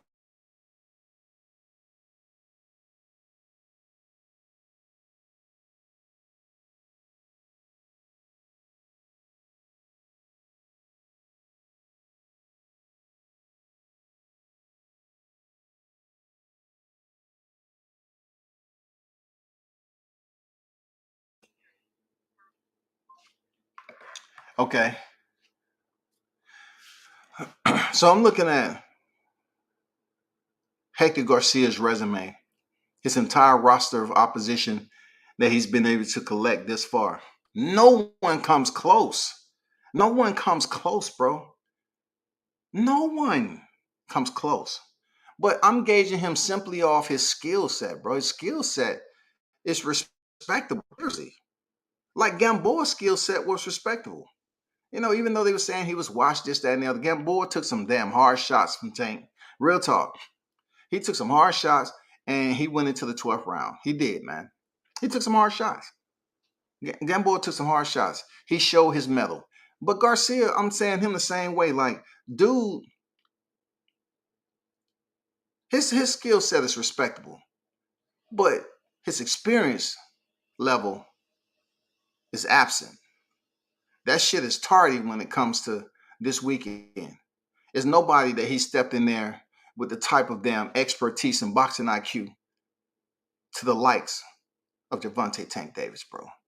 I don't see this going into the damn championship rounds, Blunts. I don't see it, Shawty. I just don't see it, man. I cannot see it. Ray Charles can't see it. Stevie can't see it. You know what I'm saying? A earthworm can't see that motherfucker. A piece of lint can't see that shit. I can't see it, dog.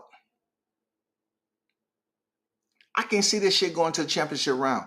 I cannot be confident enough to say that I am in sane mind and body in this boxing shit to say that I see Garcia going into the 11th round with Tank. I don't put this Isaac Cruz shit on display for this fight.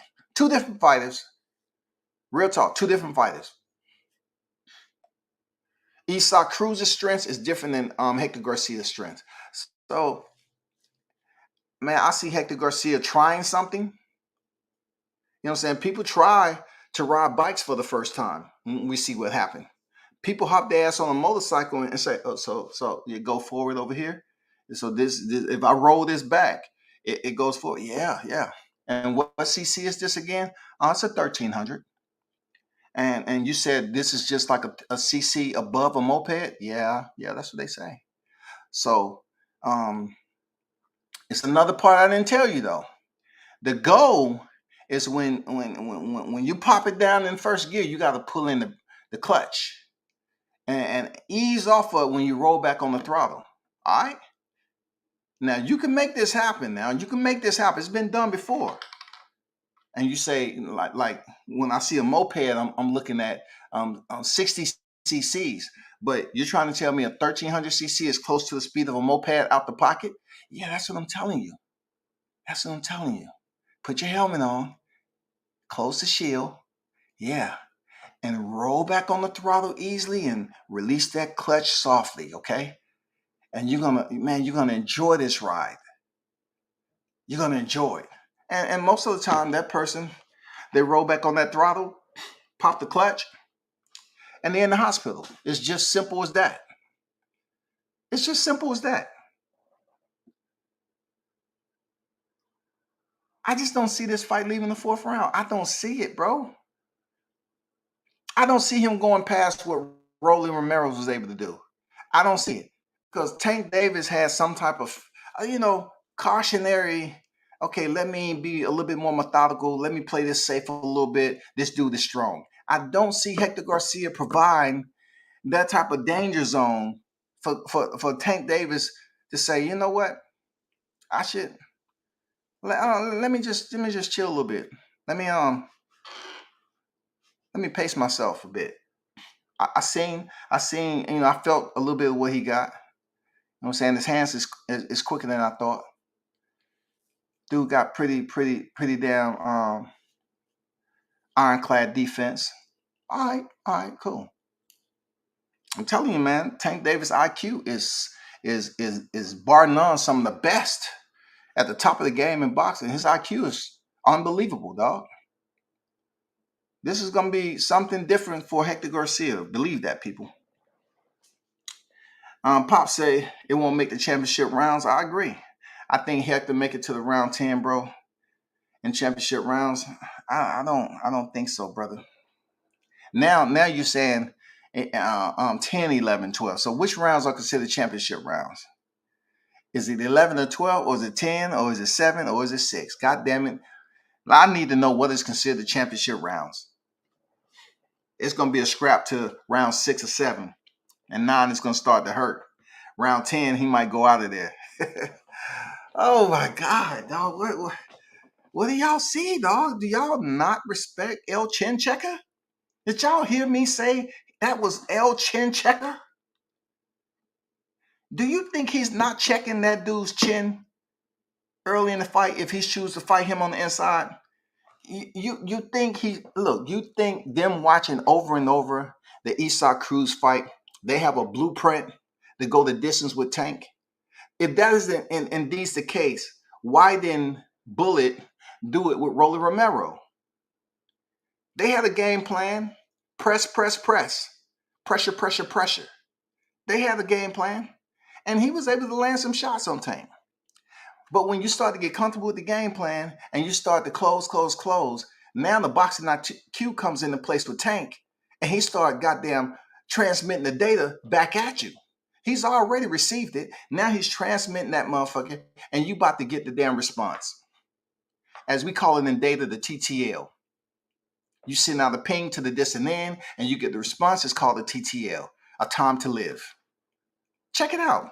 Go into your config settings and check out when your ping a certain IP, and it comes back. It's gonna give TTL. That was my job, dog. Tank is gonna provide you with the TTL. He's gonna give him the TTL, y'all. That's when it's gonna get a little fuzzy. If he's able to goddamn collect that data early, because Hector Garcia want to come out and pressure him, it's gonna be an early night. It's gonna be an early fight. Expert Genius on deck. I'm finally getting to catch a live. What's good at WCS and everyone in chat? Salute to you, brother. You already know what it is, man. Y'all hit the like button. Hit the like button if you see fit. Let me take this thumbnail down. And like I say, free myself.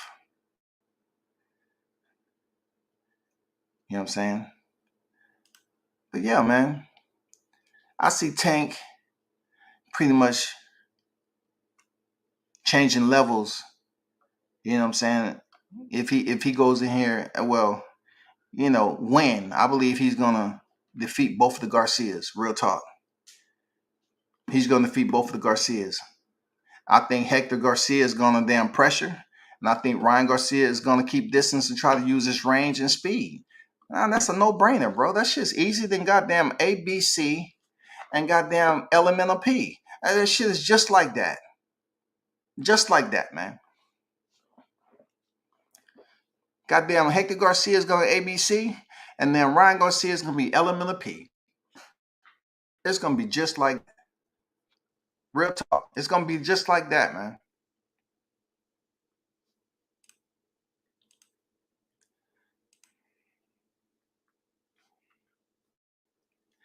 Hector better have learned some head movement, or it's night-night, nigga. For real. Talk to him, bro. Communicate. Chirp him. Those of you that came up in the chirp area. Send that chirp. You know what I'm saying? Page him, goddamn. Those of you old motherfuckers, man, that still got pages on your hip. Oh, shit. She calling me again. God damn it. I told her not to call me until 3 o'clock. Up here paging me and shit. I got business. Hey, man. Let them know, man. That head movement is crucial. And I tie that in his defense as a whole.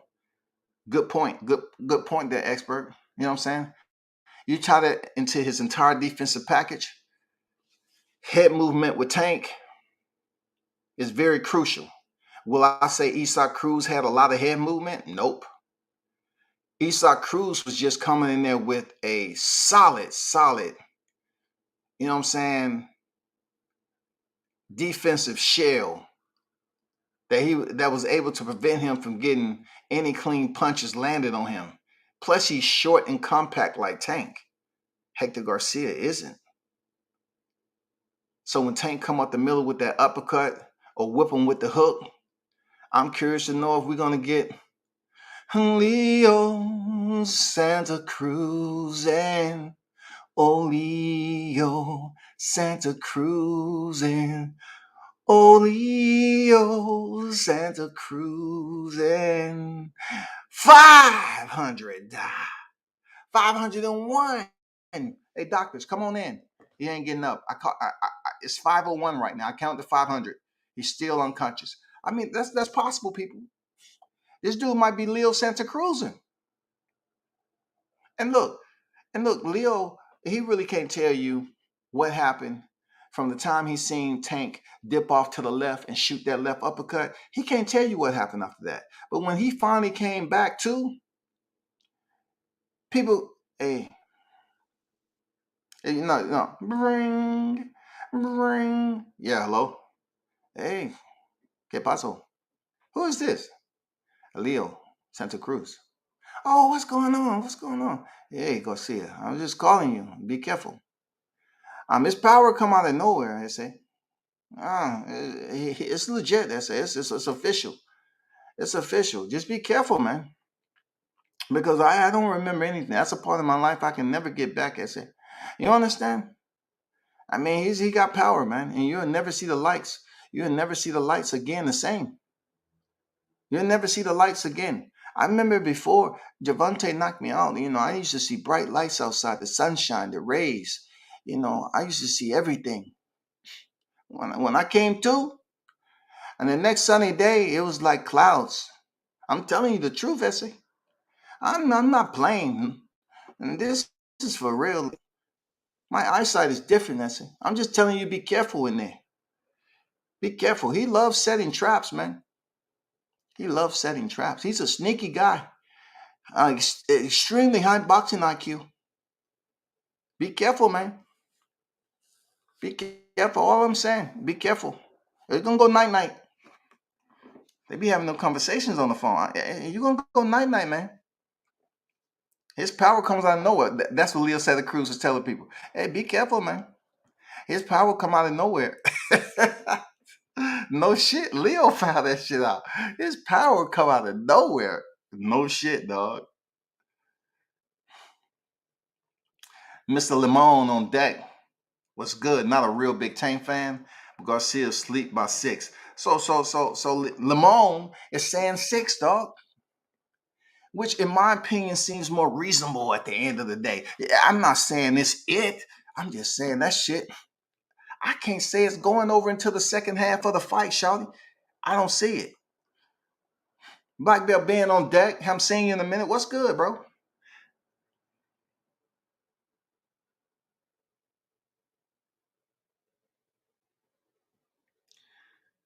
Oh, I don't know. I see your comment right now. I see your comment right now. I don't know why that's the case, bro. I don't know.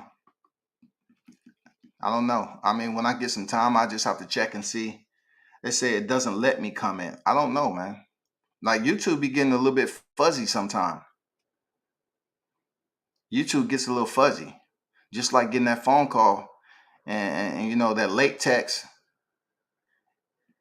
Super late.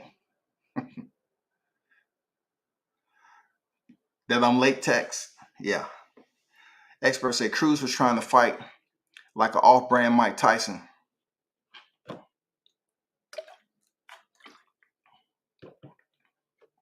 Listen, man, I don't blame Isaac Cruz for emulating a style that was able to get him bragging rights. What did they say, expert? They say a star is born. What did they say, expert? A star was born based off the strength of what? Him losing a fight, but yet going the distance with Tank. So you could say what you want,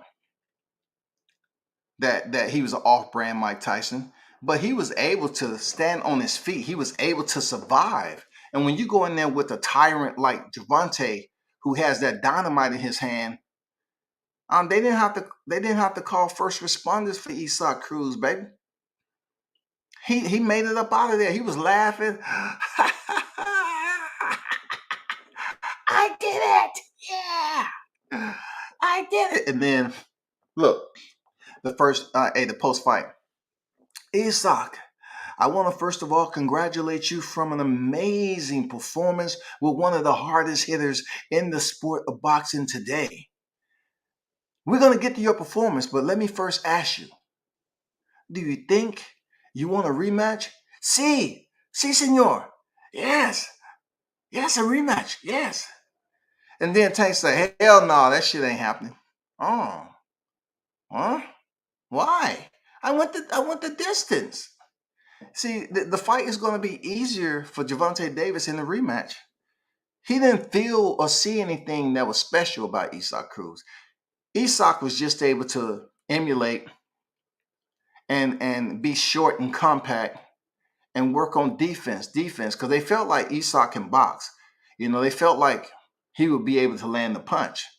But the crazy part about it, Isaac is blessed in a lot of ways. Real talk, Isaac is blessed with a gas tank. Isak is blessed with motherfucking a little bit of strength. You know what I'm saying? You got to have strength to stay defensively sound like that throughout the fight. And he's blessed with being able to load up on his damn overhand right continuously without fatiguing, dog. Dude is blessed in a lot of ways, but those ways don't add up to what Tank Davis is blessed in.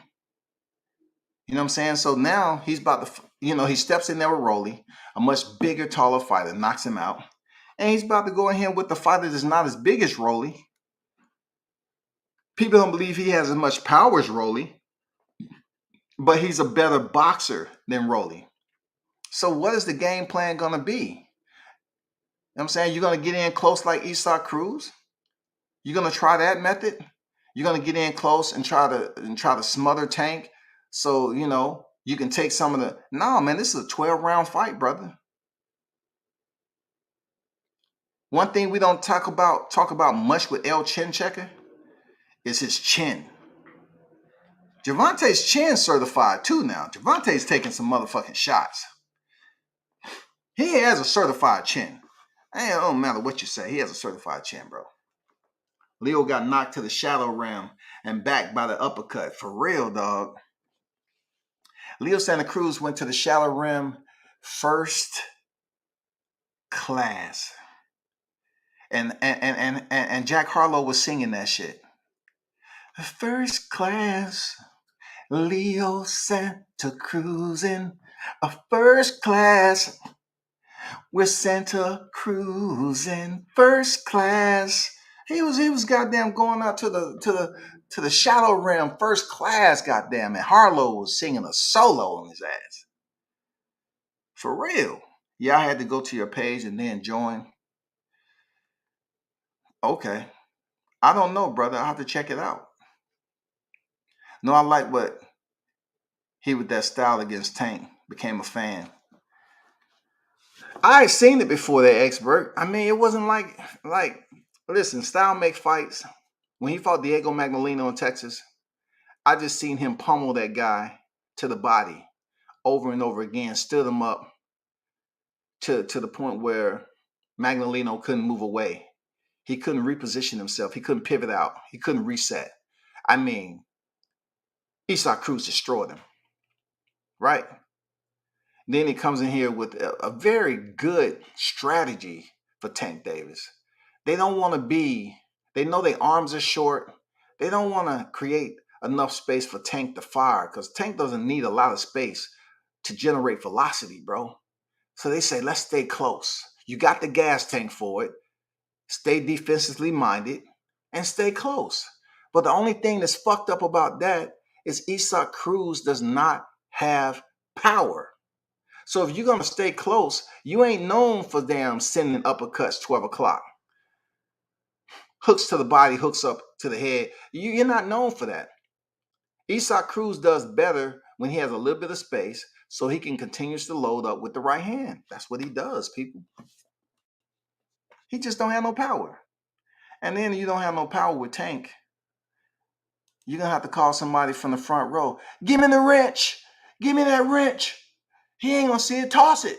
Now it becomes some motherfuckers from the front row throwing you in some objects. And you up there like, come on, come on. You got one hand behind your back. Come on, Tank.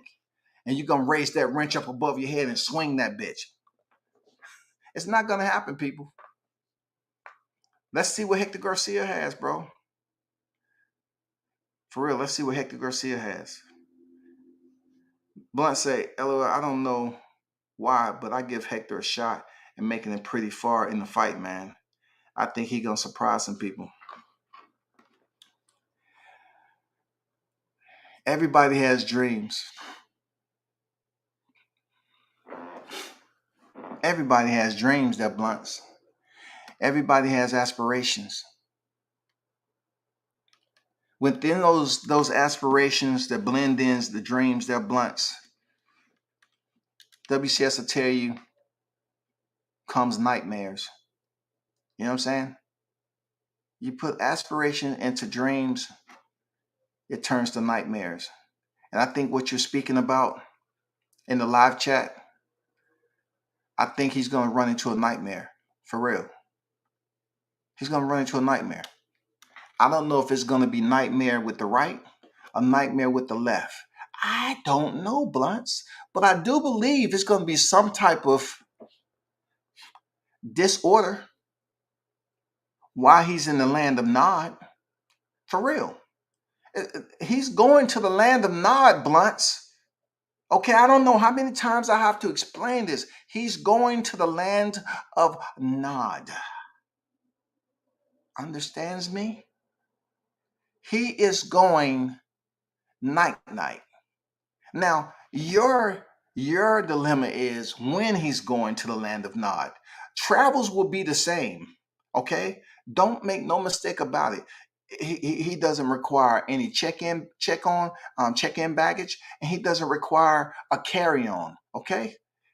He's going to the land of Nod, and he's going pretty goddamn early because he has that other fight scheduled with Ryan Garcia. He's going night-night pretty early. For real. He might be asleep before the motherfucker even takes off. Before the fight even gets damn cooking. Car's already on 95.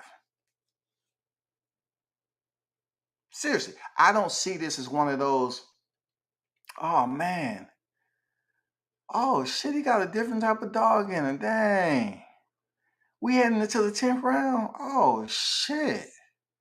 Wow, I never thought that. Damn, we heading into the final round?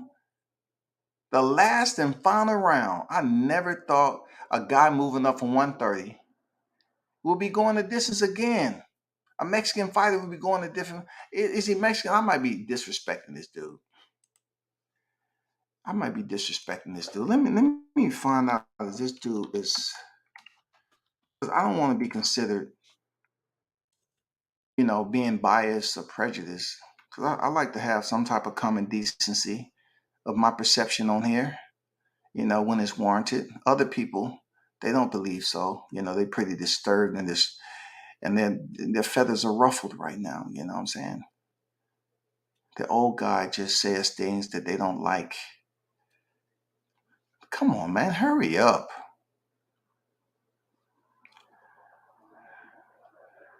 So he's DR. His nationality is Dominican Republic. Okay.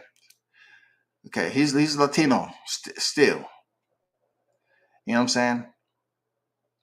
And the good thing about him, he's been working on that southpaw defense, and he feels like they have a shot. You know what I'm saying? Southpaw to southpaw, he has a shot, y'all. He has a shot, man. Out of all the people on his resume, Gervonta Davis is the king that gave him an opportunity for the crown.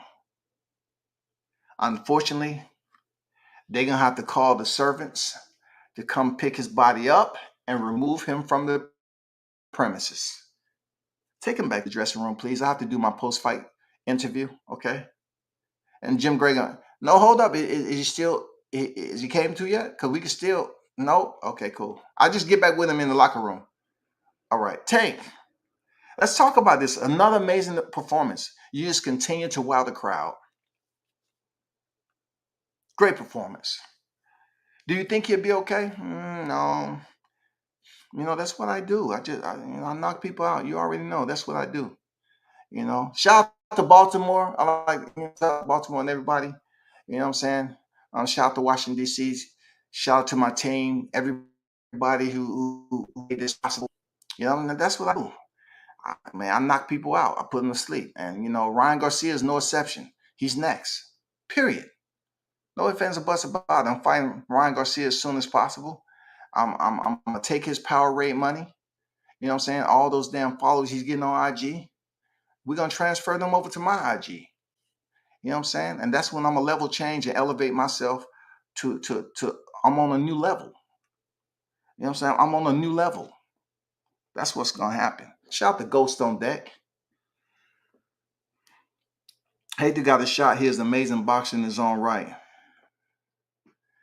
We have some people that's confidence in Hector Luis Garcia. And look, as boxing heads, yeah, we should be You know what I'm saying? When you say Ghost, when you say a chance, right? When you say a chance, I get it, bro. I get it, bro. Because, you know, boxing heads that talk boxing, we want to be fair. I get it, Ghost. I say a baby deer has a chance too. Once it drops out his mom's pouch and he's trying to get up and walk, he has a chance too, Ghost. Until the motherfucker comes out the brush and snatches his ass up for lunch. He couldn't run away because he could barely walk. He had a chance though, Ghost. He had a chance, bro. Hector Garcia has a chance. Real talk. I'm not saying he don't. He has a chance, but what percentage of chance? You know what I'm saying? How long is that chance? What is the expiration? What is the time limit on the chance though? The word sounds good. What's the expiration on the chance there, Ghost? I don't know the chance, bro. Shout out to Ghost on deck, though. I don't know the chance, brother. What's the time limit? Oh, we talking about goddamn a Jacob, you know, high price Rolex time on the chance? Or we talking about a Swatch? What type of chance are we talking about? A Swatch type of chance? What are we looking at, bro? Are we looking like a chance encounter? We don't know what's gonna happen type of deal. You know, what type of chance does he have with surviving Tank Davis? To get on TV and say, I survived it too. Yeah. Yeah. We're the same group, baby. We still doing that? Yeah, we celebrating. Yeah, Cinco. Man, oh man, I'm gonna get those t-shirts made. I survived Tank Davis. You feel me? Yeah. Hey, make sure you send me one, man. Get a medium. Yeah, for sure. I survived Tank Davis t-shirts on sale right now. I don't know, Ghost. I can't call it, bro. I don't know, man. Does he have a chance like a baby fawn? When he get a whiff of that natural air, and he doesn't really know how to separate the scents yet. But if he did, he'll know that lion is over that motherfucker. Go ahead. Go ahead. Continue. Push. That shit drops out. The mother smells the motherfucker. The mother's like, God damn it, wait. I smell you. I smell you. I know you at. She turned around and goddamn, yeah. Hurry up, walk. Come on, bitch. Get your ass out. You don't smell that lion? Then all of a sudden that bitch jump out the brush. Damn. I can't even fight this motherfucker. What type of chance do he have, Ghost? This dude is moving up from 130 to 35, brother. He's not even fully acclimated to the lightweight division yet. He's about to go in there with a dude who's fought at 140, who they saying he's small all the time. You know what I'm saying? But he registers heavyweight power. Come on, man. It's gonna be inch. It's gonna be inches. It's gonna be inches. It's gonna be a matter of inches there, Ghost. Inches. That's gonna change it. From being awake to sleep. Just a matter of inches, bro.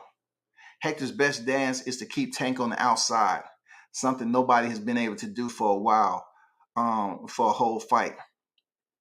Hector gonna get murdered either way. Now goes on the Friday, goddammit. Now you talking my language. It will be some type of homicide. Legal freaking homicide, brother. I'm telling you, this shit is gonna get real dirty and messy, bro. Somebody get the yellow tape. We have a crime scene. Yeah, in DC. Yeah, bring the we got first responders here, but we need more first responders. For real. This is bad. We need a second set of defibrillators, please. Yeah, immediately.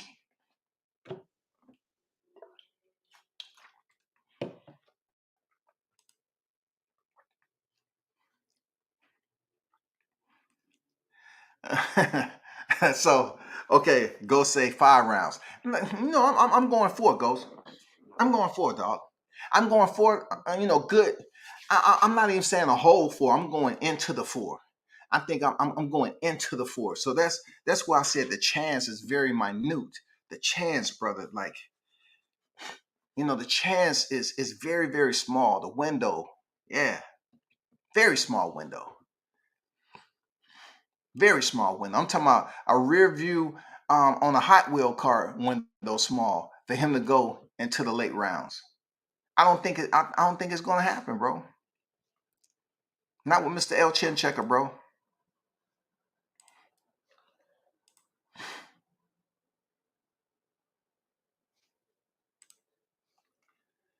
D Young on deck. What's good? Salute Uncle in the chat. Salute to you, brother.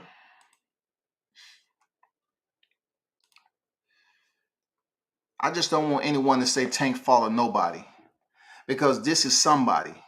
They are making a bad move, making that fight first. I agree. He definitely ain't fighting nobody, because he's a champion at 130 pounds. Now, of course, the division would be a lot more interesting if Shakur Stevenson was still campaigning there. And put that in perspective, Shakur Stevenson, already WBC, WBO at the time, if he would have been trying to unify with the WBA, that would have made it a whole lot more interesting, y'all. For real, that would have made it a lot better. But that division has so much promise, man. And then Shakur said, I can't make the weight no more. He moves up to 135. The belts, are released. And then, Hector Garcia becomes a bit more irrelevant. You know what I'm saying? Like, if Shakur would have been down there, at one point in time, I could have sworn I heard Garcia say he wanted to fight Shakur Stevenson for unification. But Stevenson dropped the belts on the scale.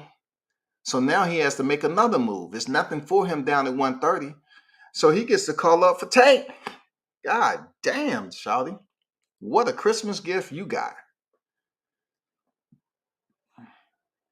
You get the biggest paycheck of your life. And you have an opportunity to step in there with Boxing Elite in his backyard, damn near. And you get to prove to the people that you the guy. You get some experience with a heavy hitter, a superb boxer like Gervonta Davis. You can't even make this shit up, bro. That's a present with a huge ass bow on it. Salute to you and your team, and salute the Tanks team for giving you the opportunity. But people, I've been on 2 hours, man. I gotta bounce. It's Friday. I'll be back on later. Like, it's fight week. I'm looking forward to the weigh-ins. You know what I'm saying? I'm looking forward to see what happens on the face-off, because Gervonta pay-per-view, he's definitely going to do something to make people think. You know what I'm saying? He's going to do something to make people think. Real talk. I don't know what he's going to do to Garcia. It's going to be something physical, bro. It's going to be something physical, because it don't make any sense if it ain't physical. He's going to do something physical. Team Garcia is waiting on it. He just don't want to be the Roller Romero to get pushed off stage. You know what I'm saying? He don't want to be the Gamboa to get pushed. And it seems like he's using his frequent fly miles. So that's why they ready. That's why they ready, bro. I don't think he's going to be able to catch this dude twice. I think it's going to be something crazy. Gervonta might grab him by the neck or something. I don't know. He might slap box him and pop him pop him with his right hand. I don't know what's happened. But, man, appreciate y'all for pulling up, man. I salute y'all. Hit the like button on your way out, man. Continue to support WCS, World Combat Sports. And we'll do it again. Turn up and tune in to World Combat Sports.